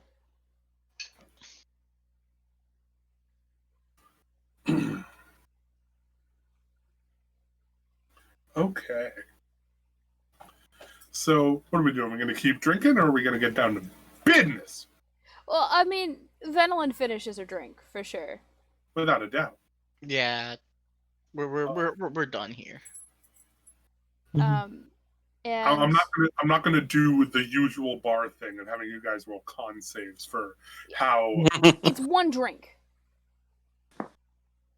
you'll be fine. Yeah, it's one drink. What could it do? Right before you say roll a Constitution saving throw, and then we wake up in the labyrinth without any of our gear. You're fine.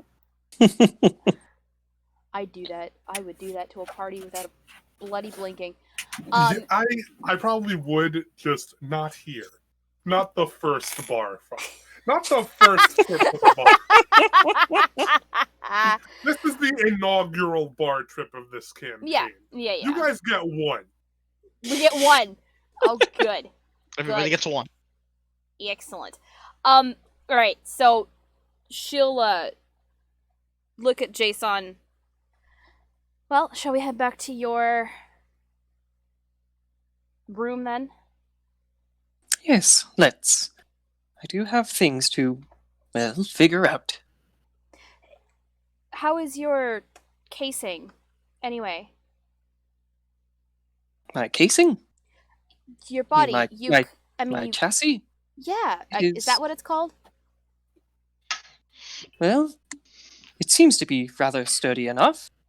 And he kind of knocks on his chest a little bit, Well, probably making a little hollow echo. You grew 2 feet Oh, when you That is went true. into that protection mode. I just want to make sure that everything's okay. well, I do what I can to protect. And, well, things kind of... Not quite sure if I saw straight, but...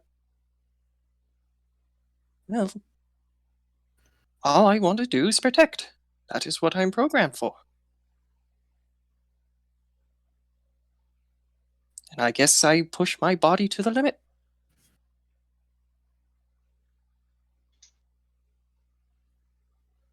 And then I'm assuming they're having this conversation as they're walking. Yeah, this sounds like a real walkie-talkie conversation. And she just smiles at him. Well, we should probably make sure that all your joints are oiled if you're going to be activating your protection mode again. Just so that nothing gets stuck. That would be wonderful. Thank you very much. Okay. So by this point, you guys kind of get down that hallway through the numerics wing and into that service room that Jason has been using as a living quarters. There seems to be like a large old ventilation system that Jason has been using as a table. And it's pretty clear now. The perfect sort of place to lay, say, completely hypothetically, I don't know where you'd get one of these, a table-sized blueprint. Totally not because somebody snuck onto the boat through the river and, No, he redistributed Jason's means of production. It's fine. You're not turning me into a communist. Nobody said Not that. without reciting the Communist Manifesto in English. And nobody said that, just you. Clearly.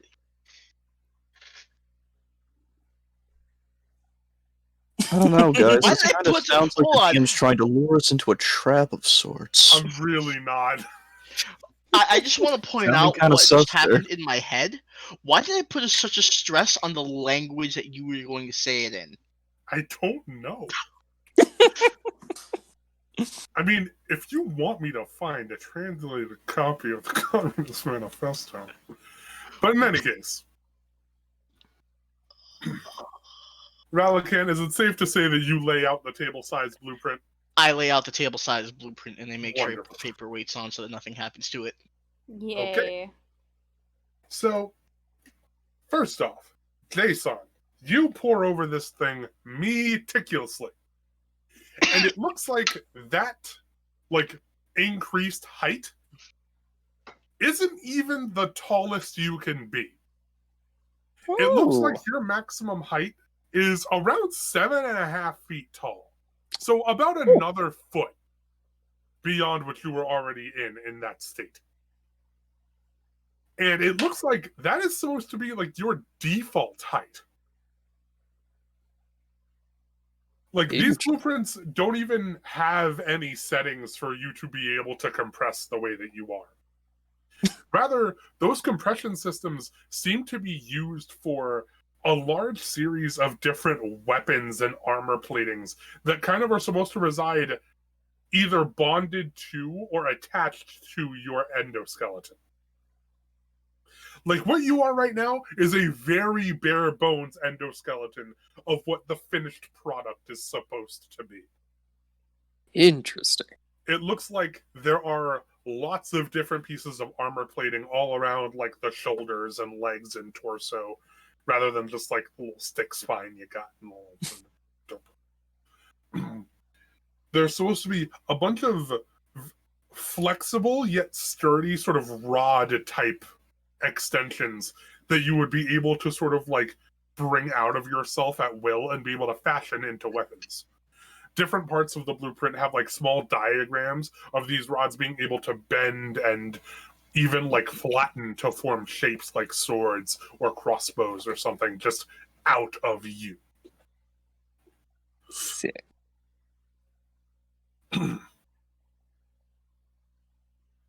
Your headpiece, like your head itself, along with your brain, as it were, seems to have a power source in there somewhere. The blueprints describe it only as a sphere. And it kind of just has this like picture of what looks like a glass ball, sort of like zooming out of your headpiece to imply that that's what's in there. And Okay. in a sort of like mini section of your head specifically, it looks like your eyes are, one, supposed to be able to change color, and two, that you are also supposed to be able to have both smell and taste functions. Huh.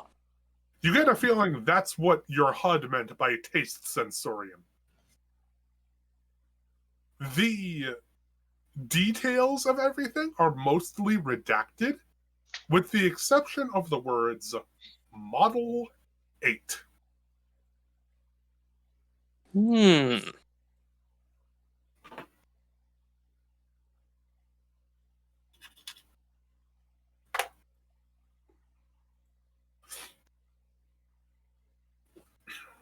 Very, very fascinating. Hmm. Now, Hmm? when you all found me, and I say this in a broad sense, I was in a series of pieces. They did not find me exactly like this, correct? No. Hmm. So, possibly, the rest of... He kind of skims his hand over the blueprint. Me should be out there somewhere. I could be a complete, I guess, Model 8. That could be wonderful.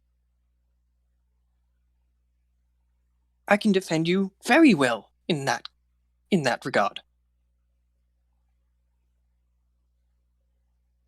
Hmm.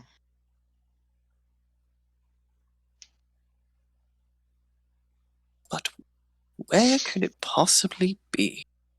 Well, I know that they'd salvaged some of you before I could get there and stop them from salvaging you entirely, so I'm sure the guard has some pieces. If not, then perhaps they're in the numerics wing. Hmm. I think that might be worth inquiring about. Certainly And couldn't hurt.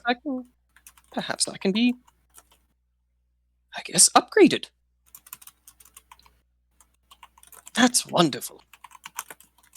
You said that missing from Jason are weapons or other things, right? Yeah.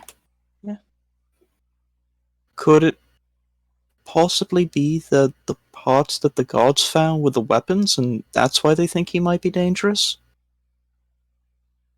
No, Crowley thinks he's dangerous because somebody came looking for him. Typically, if you have somebody coming looking for you, you're on the run from the law. It's about the only reason you go looking for anybody anymore. Now, that's not to say that that's the reason why, but you're right. They probably do have at least the weapons, and I think there's some of these more delicate parts that probably wound up in the numerics wing. Now, Ralakan, you still have a large assortment of other letters and missives that were in that boat.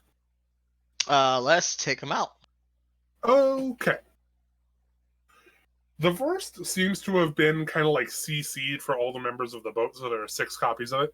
And it looks like a wanted poster with like with the schematic on it. And Baron Tobin Hudson is offering 5,000 gold pieces to the person or persons who retrieves this artifact and brings it to the docks. Humana, humana, humana, humana, humana, humana. I'm just gonna outright say, that's a lot of money. What's a lot of money? You're laying out the wanted poster. Yeah. They want to give 5,000 for the capture of our dear friend here.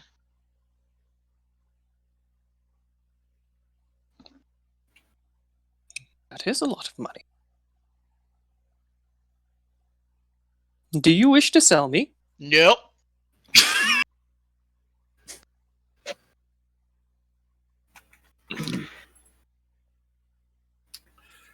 The That is second a lot of money.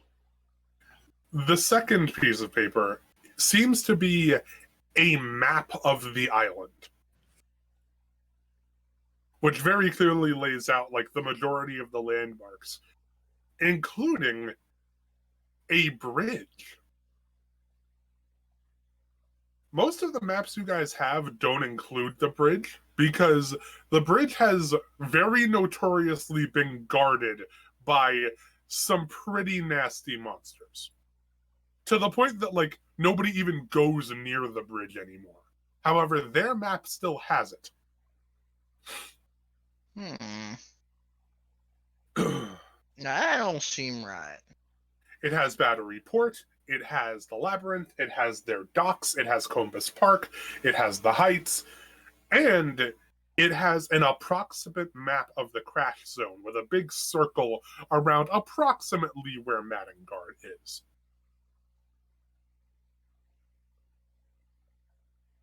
Was Madengar on the map? Maddenguard itself was not on the map, though the area where it is circled. So either this is outdated, or they didn't know Maddenguard was there.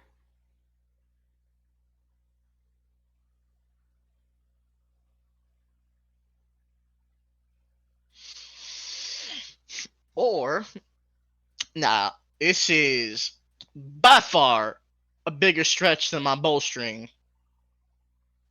They know, and they know how to deal with it. I mean, to be fair, we're mostly hunters anyway. Hunters and gatherers, I should say. None of us are really, well, the militaristic fighting type. We may just not be a threat to them. And if they're offering 5 thou for Jason, that might be chump change. Or, and take it from somebody whose father grew up on the streets, it's a trap. You lure somebody in with that much money, they show up with your prize, and then you kill them and you don't have to pay them a damn thing.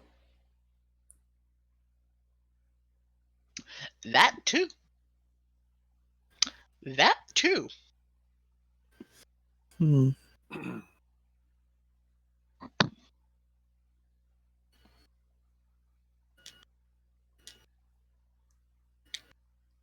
why is the bridge still up? The bridge hasn't been active in almost 40 years. I think it's because they might have found a way around the bridge. There is one more document, and it is a letter addressed to Tobin Hudson.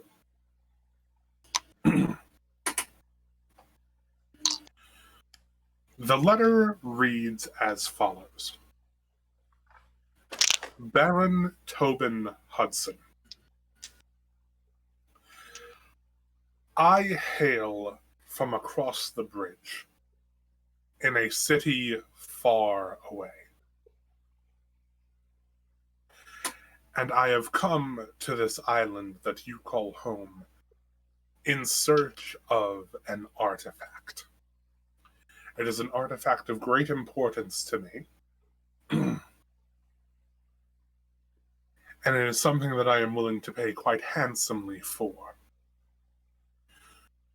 Retrieve this artifact for me using your considerable resources, and I will grant you,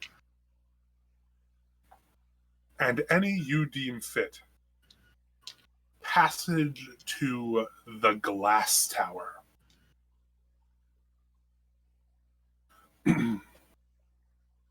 With this note, I will be sending one of my subordinates, Cassidy. He will provide assistance should you require it. Sorry, did you say Cassidy? Yes.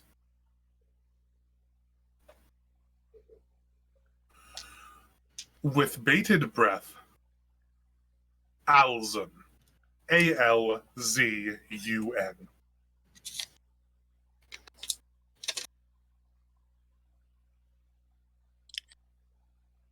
Does The- any of... Oh, sorry. First off, the entire letter is written in what looks like red ink. Uh-huh.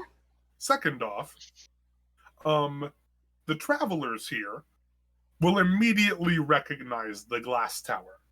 The glass tower is directly across the bridge. It is a massive building that stretches into the skies, and it has been long believed to be a stronghold for the vampires, as it is literally the biggest building pretty much anybody in this in the last couple of generations has ever seen.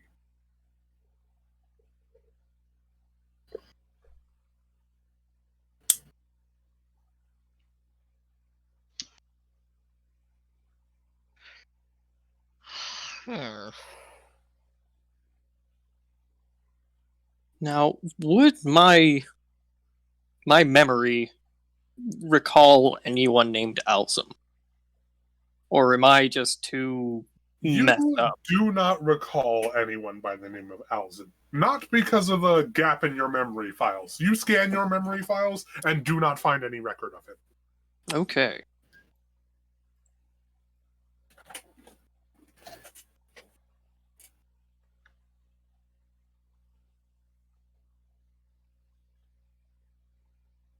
Very, very interesting. So, am I to be potentially belonging to someone within the glass tower? The way I see it, you belong to you.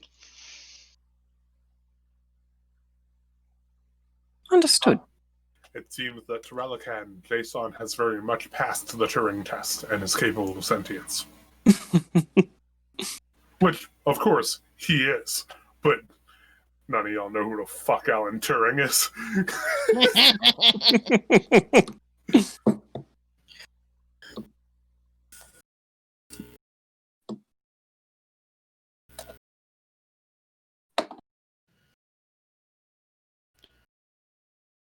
So there's a bridge, and it's guarded by monsters, Yeah, we might have to and make our way through there. on the other side of that, there's this glass tower. I've never heard of that. Well, most people don't like to talk about it. It's not exactly a fun place to go to.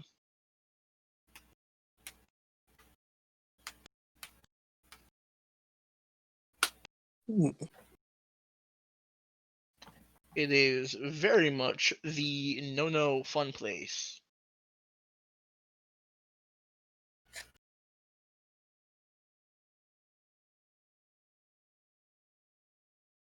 Hmm.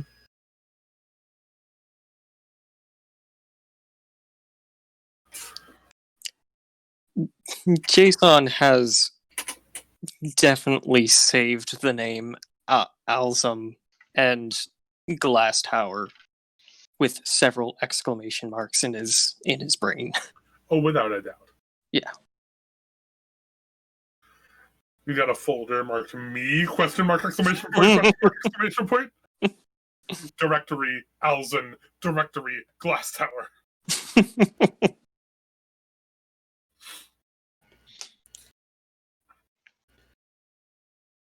So there's Baron Hudson man who's over on that other port with the pirates is hired by this Alzin fellow who lives in the glass tower that you're saying is a very bad thing. Definitely Close seems enough. like that's the case.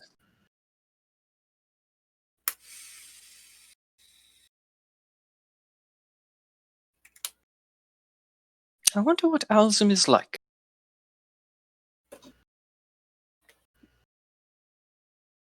No Well, matter. Oh, Perhaps we should definitely keep this in our. Write this down in our books. I'm not sure if we would like to go there as soon as possible, or if potentially find me some upgrades so I can help get past the bridge full of monsters. I That will think that definitely would be of more best. help. Think that would be just fine.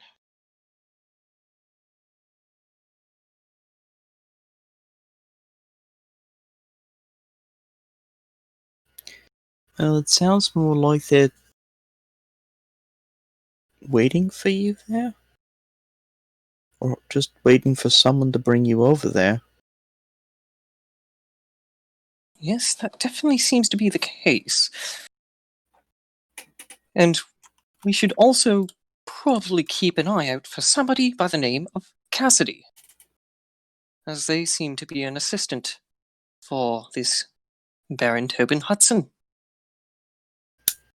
A name anyone familiar with? Mm, mm-mm. No.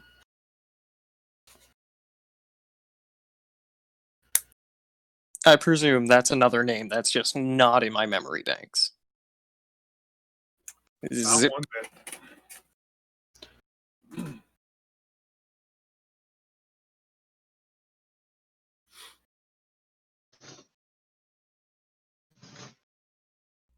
Apologies, I am back. No worries. Just planning out the next. Well, trying to think about the next plan of attack. And also, do you know of anybody by the name of Cassidy? Do I? You've heard tell of a woman, if you could call her a woman, by the name of Cassidy von Blut. And the reason I say, if you could call her a woman, is because she is a vampire. Hmm. She is known for being particularly sadistic.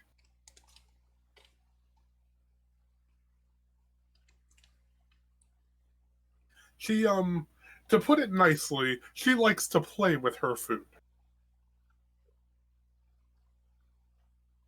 Golly. And this apparently is a person who has been sent to assist the pirates of the Western Docks with the capture and retrieval of Jason. Well, I have heard of her, and none of it's good.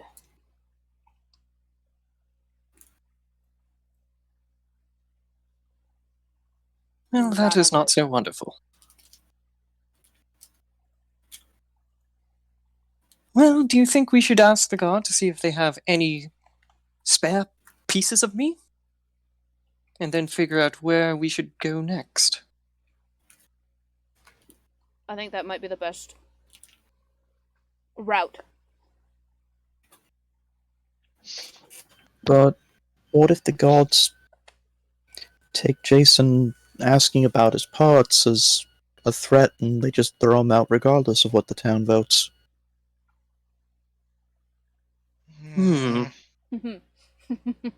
That is problematic. It is, however, allow me to elaborate a little bit. The guard can't function without food. Right? Humans can't. Humanoids can't. We literally have to eat to sustain ourselves.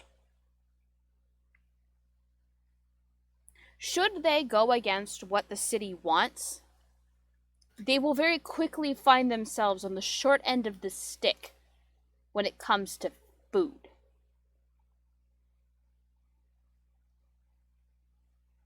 This place works in harmony. And if one part of it does not perform in harmony, the rest of it will punish it for doing so. And besides, they took your parts away. They belong to you, and therefore they had no right to take them in the first place. So, we are going to go get back what's ours. Yours. Much appreciated. Would you care for me to come along with you?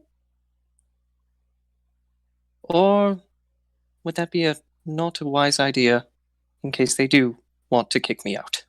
Well, you know exactly what the parts are, so you would probably be able to describe them better than I would. That is true. And then we'll head to the numerics wing and see if they don't have some of your more mechanical pieces. Because the guards wouldn't take that. The guards wouldn't care. Sounds like a plan. Ralakan, will you be joining us? I like my little place here. This whole operation could put where I live and what I do in jeopardy.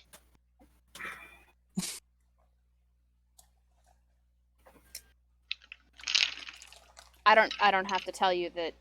Fuck Her- it, let's do it. All right, excellent. I'm glad I didn't have to go on attempting to persuade you.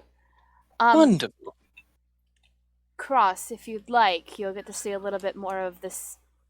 You'll get to experience a little bit more of the city. Very poor choice of words. No, that was me with the English. Because of the phrases, you'll get to see more of the city. And then remembered. Don't worry. This is only the second of those. And We're both on the same night. Oh god. Thing fell. Sorry. I'm spinning back. Maybe we should just like get like a little counter just like down here somewhere. Party could do that. forgets Cross can see counter. Party deliberately makes a joke about Cross not being able to see. Party accidentally makes a joke about Cross not being able to see. Oh, we're just gonna have a Ralakan says something stupid counter. What are we at? Are we at Ralakan 3 imitates now? a U.S. politician counter. That is dangerous thinking, my friend. We don't have a number that can go that high. Just be stretching across the entire thing here. Rules are meant to be broken and numbers are meant to grow. Let's do it. That is the exact opposite of what rules are meant for. Fuck it. Just right under Ralakan, right underneath Spaz's text box, stupid counter. right under Tim's text box, blind jokes. I'm here for it. I'm here for it. I'm at 3 now.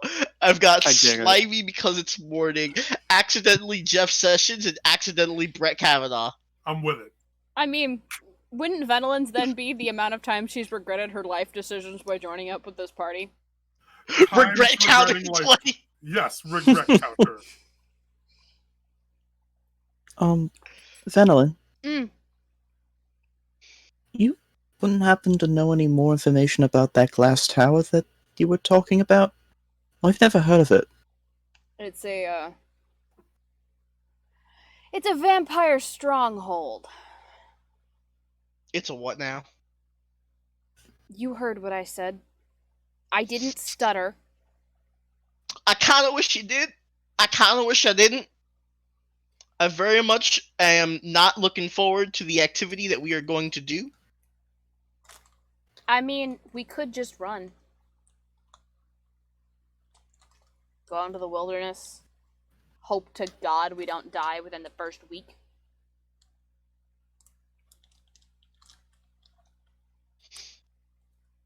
The forest was kind of nice before I met up.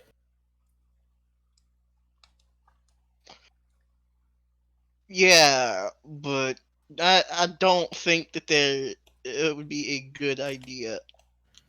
We just leave ourselves out in the open like that. And leaving our friend in disrepair, as it were. Oh, no, Mm, no. I would eventually like to see the forest. Sounds interesting.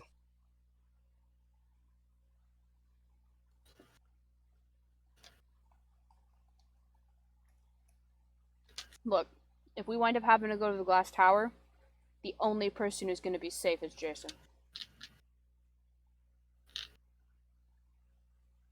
Hmm.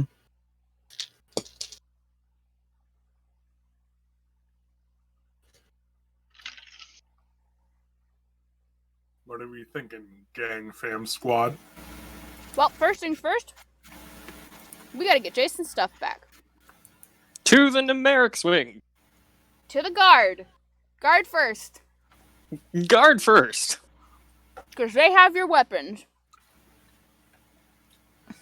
Okay.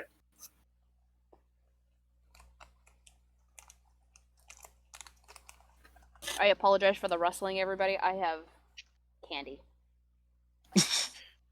It's okay. On your way out, the broker kind of like waves over to you. Oh yeah, Velen, J, you. And kind of waves you guys over. He's like, so I talked with my buddies in the Heights that I told you about. You know, the ones who handled the whole salvage operation. Uh-huh. Turns out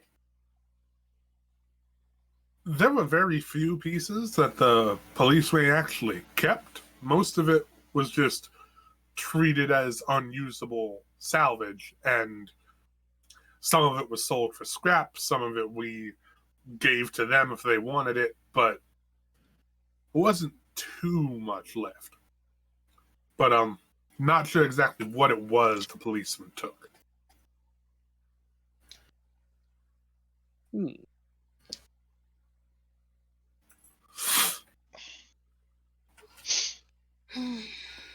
I see. So, what you're telling me is that his parts have been scattered. Even more so. Yeah, pretty much, I'm afraid. Like I said, police wing's got some of it, but as for the rest, I really don't know what I could tell you. We didn't keep any of it to experiment with?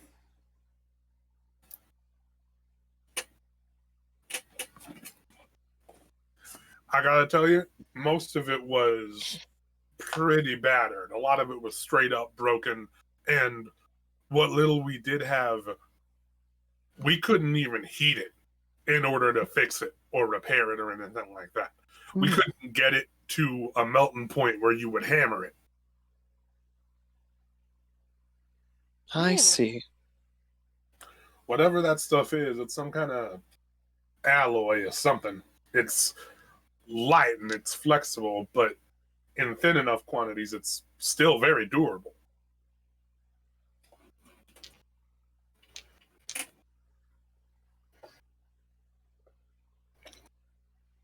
Well, I do truly appreciate your efforts to at least try and salvage some of, well, me. I hope you have more luck with the police wing, guys. Crowley seems to be out for your, I can't say blood. Whatever you got in there. Various coolants.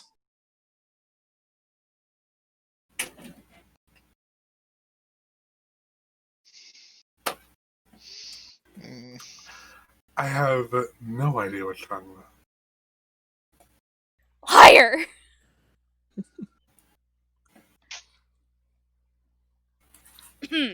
Anyway, alright then. Well, to the, policeman's wing. Wonderful.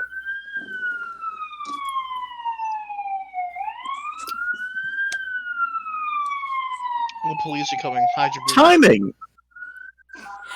That is great. I am so Lucas, sorry. they found you. They found him the last time we played too. What the fuck is going on over there, man? The Toronto- police wing want Jason. What do you want? Oh, The downtown police Toronto's want front, y'all. Jason. Do, FBI, open up! You guys head to the police wing. And pretty quiet right now. Most of the guards are out doing their stuff. And eventually you do find a guy at a desk, and Ian's kind of like submitting his report on the mission as it went. Well, there's a guy at a desk. He's got glasses on. He's got very I hate my job energy. Fuck.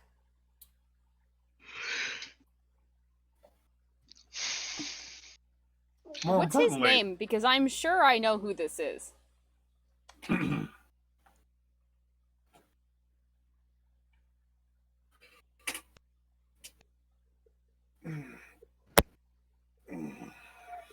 Ooh. Ow.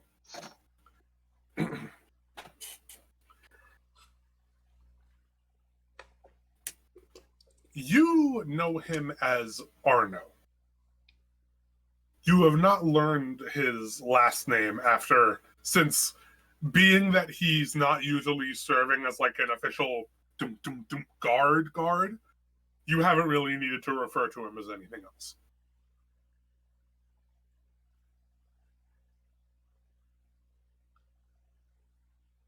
She will patiently wait for Ian to finish submitting his report. He takes about a minute or so, kind of like signs his name on the end with a pen, and just drops it in a box on the side of his desk. Next. Miss Vanalyn, right? Yeah. How can I help you? I'm looking for the requisitions that were taken. Oh, God, about 2 weeks ago. It would have been You a mean series of. Crash sites. Yes. Hmm. Considering the fact that the being that they took it from is sentient, everything that they took doesn't belong to them. And I merely want to make sure that my friend, when he accompanies me, is capable of protecting himself. And me, of course, because, I mean, you've seen what it's like out there. Arno kind of puts his pen towards his mouth a little bit. Access to that stuff is supposed to be classified. I'm supposed to have to talk to the lieutenant. I see. Though it would be rather nice to have more pieces of me back on me. Yeah, you should talk to the lieutenant. However, she just kind of like, okay, so here's what I'm gonna do. My coin pouch is actually in a wrist pocket.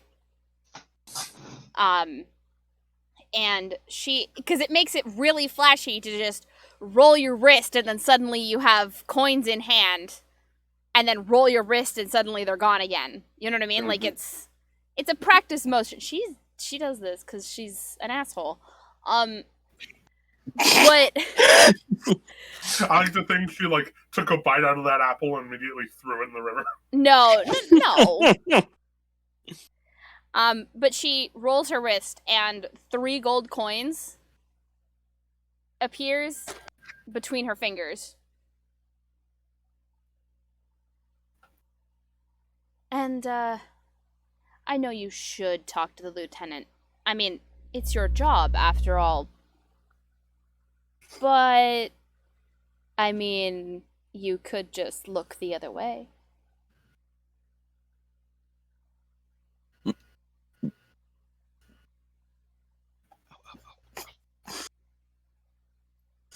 He looks at the 3 gold pieces adorning your fingers and says, "Last I checked, you had 2 hands, miss." That I do.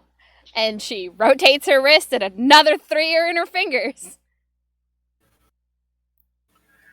He chuckles slightly. And goes, well,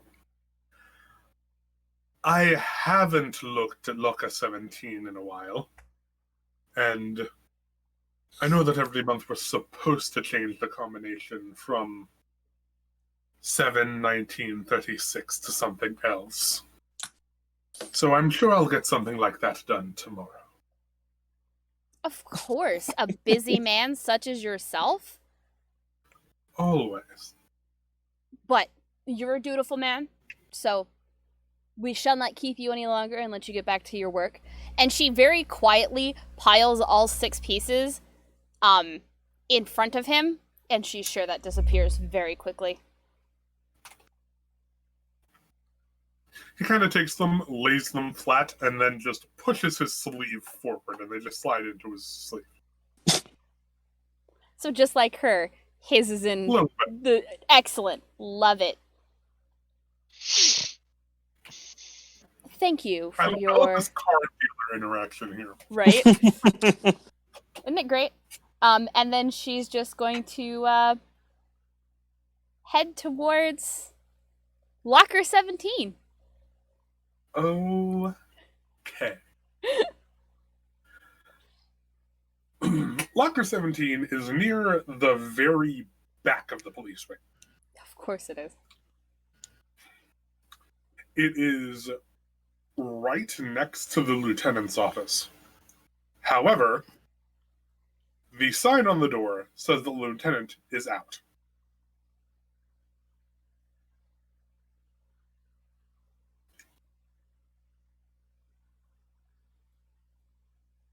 Sorry, repeat that last bit. Okay. Locker 17 is the last locker, and it is right next to the lieutenant's office. Okay. However, the sign on the door does state that the lieutenant is out. Perfect. She's not going to be cautious about this. She needs to do this quick and get out because we don't know when he's going to be back. So she quickly does. She's is it a spin lock or is it a different kind of numeric lock? It is a spin lock. Cool. She quickly spins it twice around to 7, once back around to 19, and then to the right 36. Mm-hmm. I remember those. Those were the high school lockers. And it immediately swings open. This is a pretty big locker. You get the feeling that these are made to store like large sets of armor or large weapons. And the ones you find inside are no different. The main things you find are a large sort of like harness chassis that seems to make up what looks like what you would see on a lower torso of armor. As well as this almost scaled looking plating that looks to be something that will go on the back. And in the very back, you find a large assortment of what look like metal rods of various thicknesses.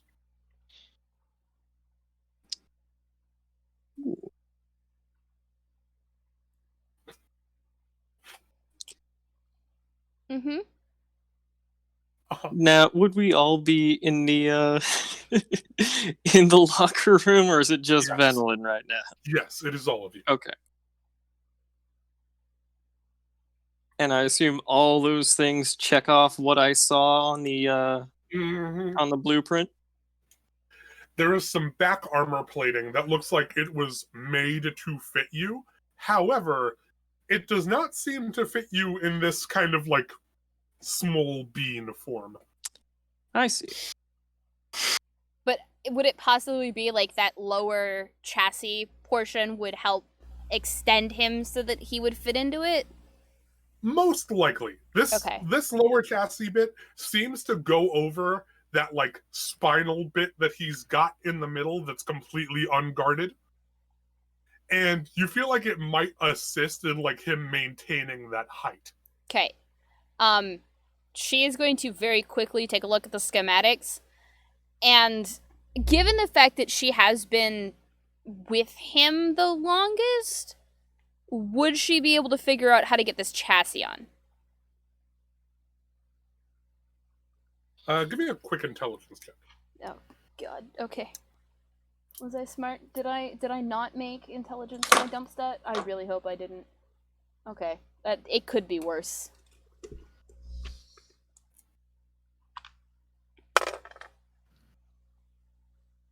That is an 18 on the die plus 1 for 19. Okay.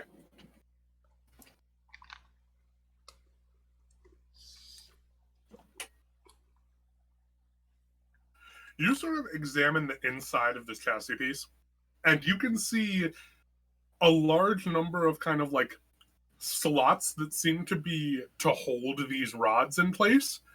But at the same time, you find a sort of like hooked bit right in the center that looks like it's supposed to hook onto something that very strongly resembles the sort of like indentations in his spinal column.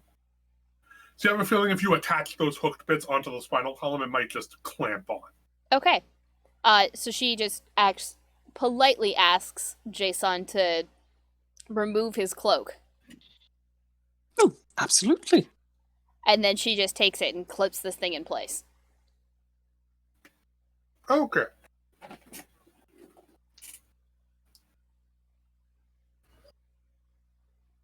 The moment the clips attach, a big message flashes up on your HUD, Jason. It's like, chassis plating retrieved, adjusting height to compensate.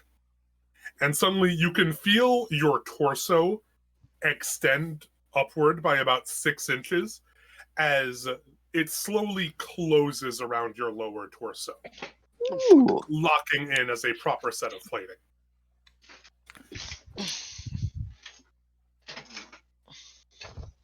Ah. Well, this is wonderful. Thank you. I Now- feel just a little bit larger. Turn around, because we're not done.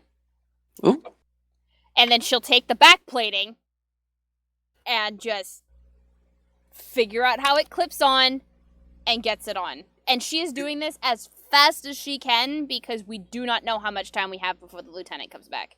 do The you back think we plate, should do this in my room? and the moment you say that, the back plate clinks onto your shoulders, like where your clavicles would be, and immediately unfold in a sort of scaled plating-like way, covering your upper torso, and then down your back, clipping in like where your hips would be. He's a super fighting robot. How many more pieces do we have of Jason's? Now, in terms of, besides those rods, there is nothing else in there. There doesn't seem to be anything for his arm or leg plating. Okay. However, those rods, you very clearly saw places on the inside of those torso plates where those could potentially fit into. How big are they, like, lengthwise? They are varying lengths from 6 inches to as long as 4 or 5 feet. However, they seem flexible enough to be able to be stored in kind of a bendy way. Okay. Jason, this might be a little bit uncomfortable, but we're gonna fix this when we get back to your room. Understood.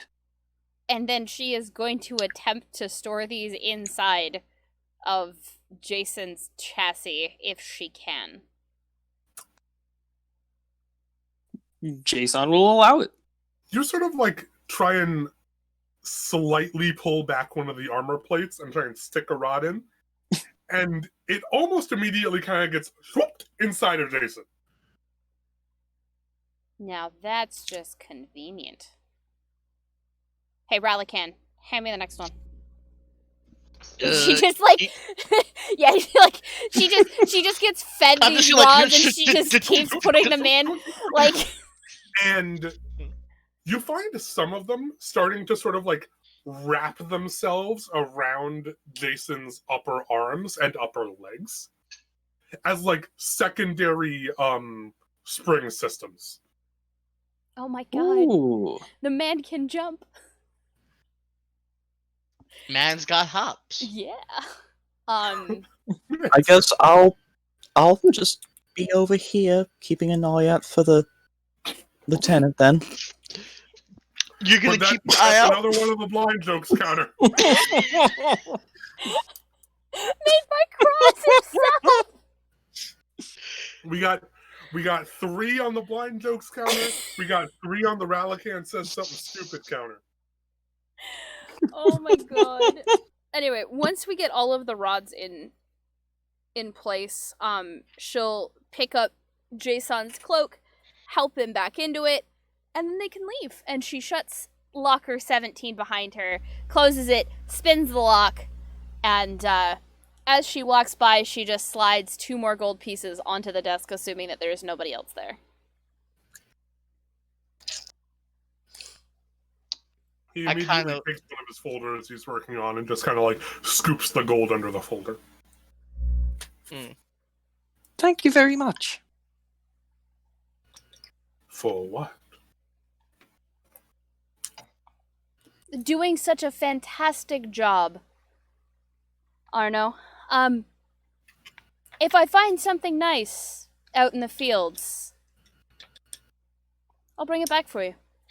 Much obliged. And then they are on their way back to Jason's place. Ugh. So I'm now about 6 inches taller than my Lil Bean height. Mm-hmm. Okay, so I'm like 5'1", I think. Yeah, something like that. Yeah. Okay.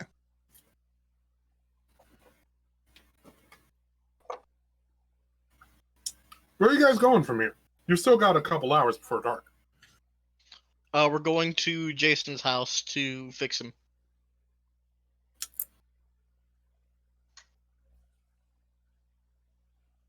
Okay. Gonna put the rest of me back together.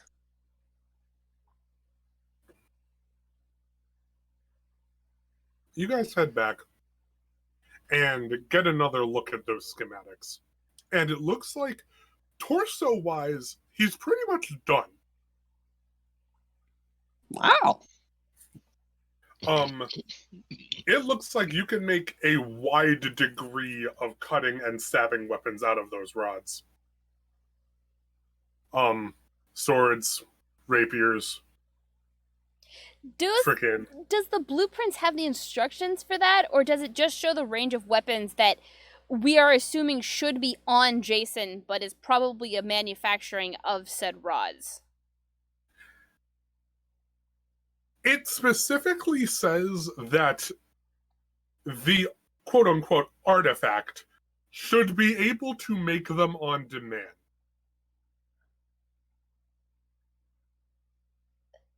Venlin pulls over some blank paper, sits down, looks at Jason. Hey, Jason, Yes. I think you should try and make a long sword. Visualize it, and then, I don't know, I really don't know how this works. This is borderline magic, and magic is not something I can do. I do a great many things, I just can't do magic. Jason is trying to calling function longsword generation?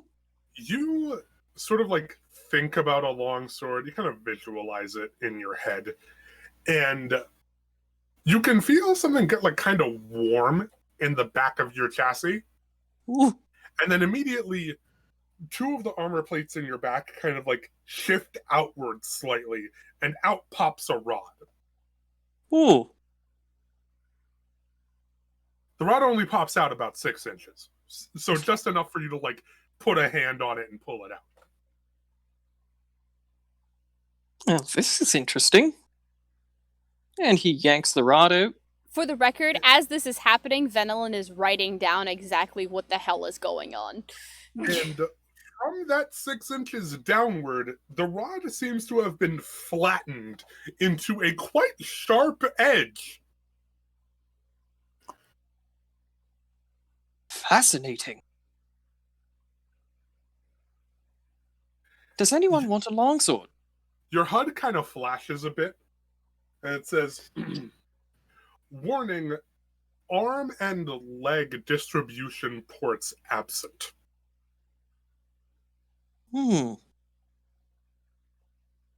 Well, my arms and legs, according to me, are still absent.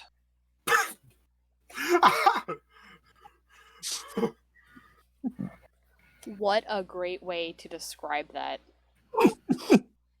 I am, like, physically holding a sword. My arm seems to be absent. You think you're confused? I can't see. I have to take what he says for granted. As somebody who works with computers, computers are dumb.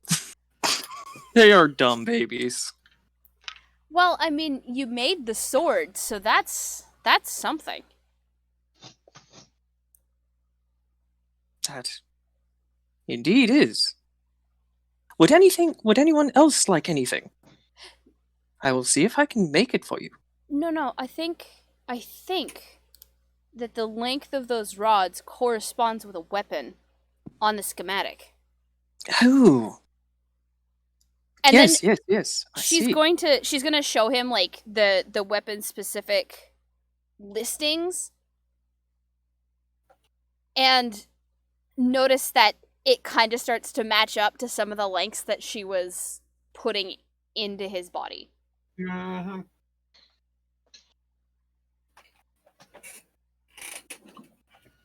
So I It think looks it like need- Jason has precepts for a short or long sword, a dagger, and a spear. It looks like there is a schematic for where he could potentially create a crossbow, but it requires certain bits on his arms that you guys do not have.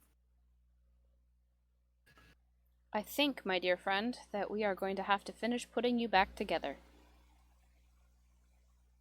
Wonderful. I would believe that I will be able to defend you at most efficiency.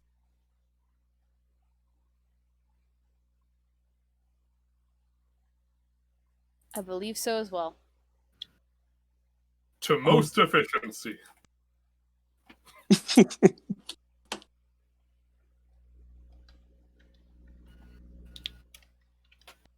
Well, I'm really happy for you, Jason. But, Venolin, there's still the matter that vampires are looking for him? Yep. I know. Is there anyone here in town that might know more about vampires or how to keep them away? Well, we can always go to the numerics wing. They might know. They are the brains. They have the brains. They don't eat them. Cross, I have to ask. Have you always been unable to see, or was that a development sometime while you were in the forest?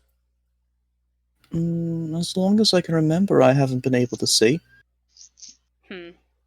And, well, I don't really remember much before the forest, but I don't remember being on an island or anything you guys are talking about. In Okay. fact, I really don't remember a lot of things before the forest. Okay, fair enough.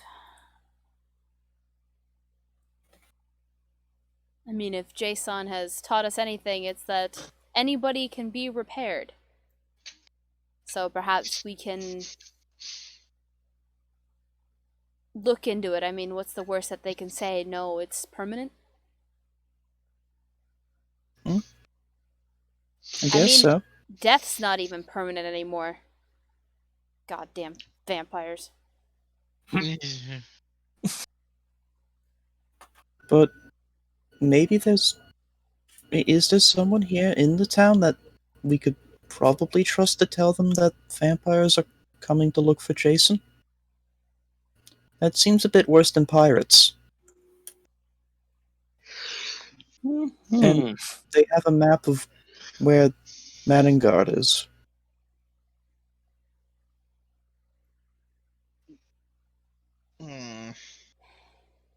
I think we might still be safe, because considering that vampires have been paying people to bring Jason to them, means that he's one of two things.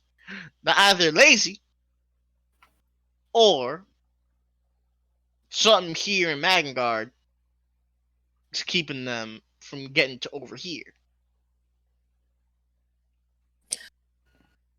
But there also is Cassidy. As Venlin has stated, Cassidy seems to be a rather violent vampire who seems to be assisting these pirates. The pirates seem to be assisting her, as far as I'm aware. As far as the letter was concerned, she was provided for their assistance. I don't mean to alarm you with this thinking process, but I don't think they're going to be happy when those guys get back to their base and they tell them that they weren't allowed in.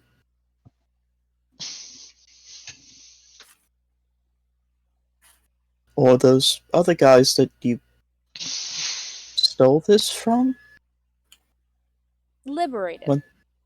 Liberate? Okay.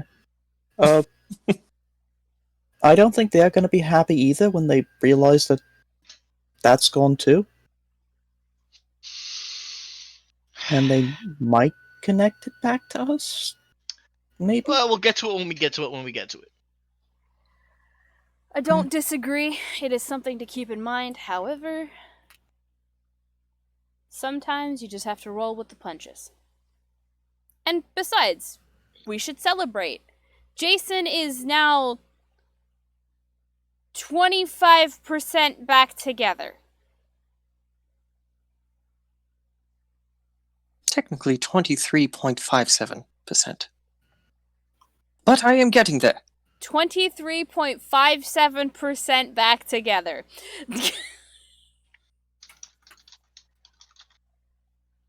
Okay. We gotta take victories where we can find them, Cross. If you get too bogged down into the what ifs and what mays, shit gets real bad. Okay then. We'll worry about it another day. Right now, we gotta worry about the vote.